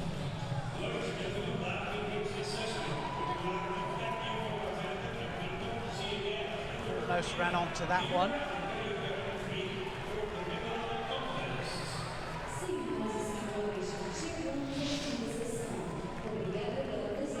A very happy Rodriguez now just needs to get her mind right, ready for that final against Kasieva.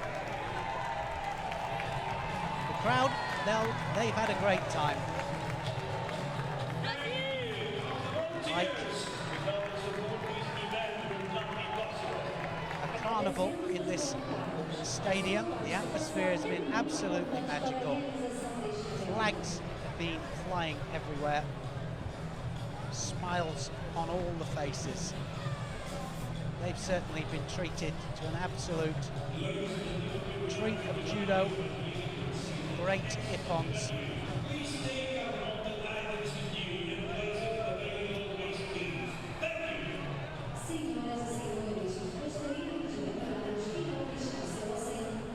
Just a little bit of lunch now. Everybody gets themselves prepared.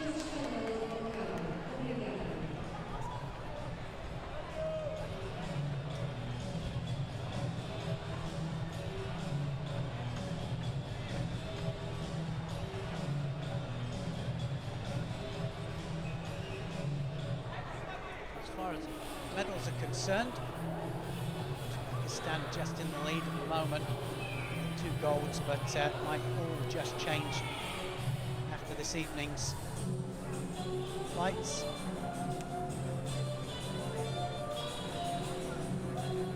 Azerbaijan set to do well, the Ukraine as well.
once again, we've seen some amazing judo, and the best is still to come. All the medal matches will be in just less than 2 hours' time, and I'm going to be there to help take you through them. All of the medal matches later on, so join me then for more great judo action.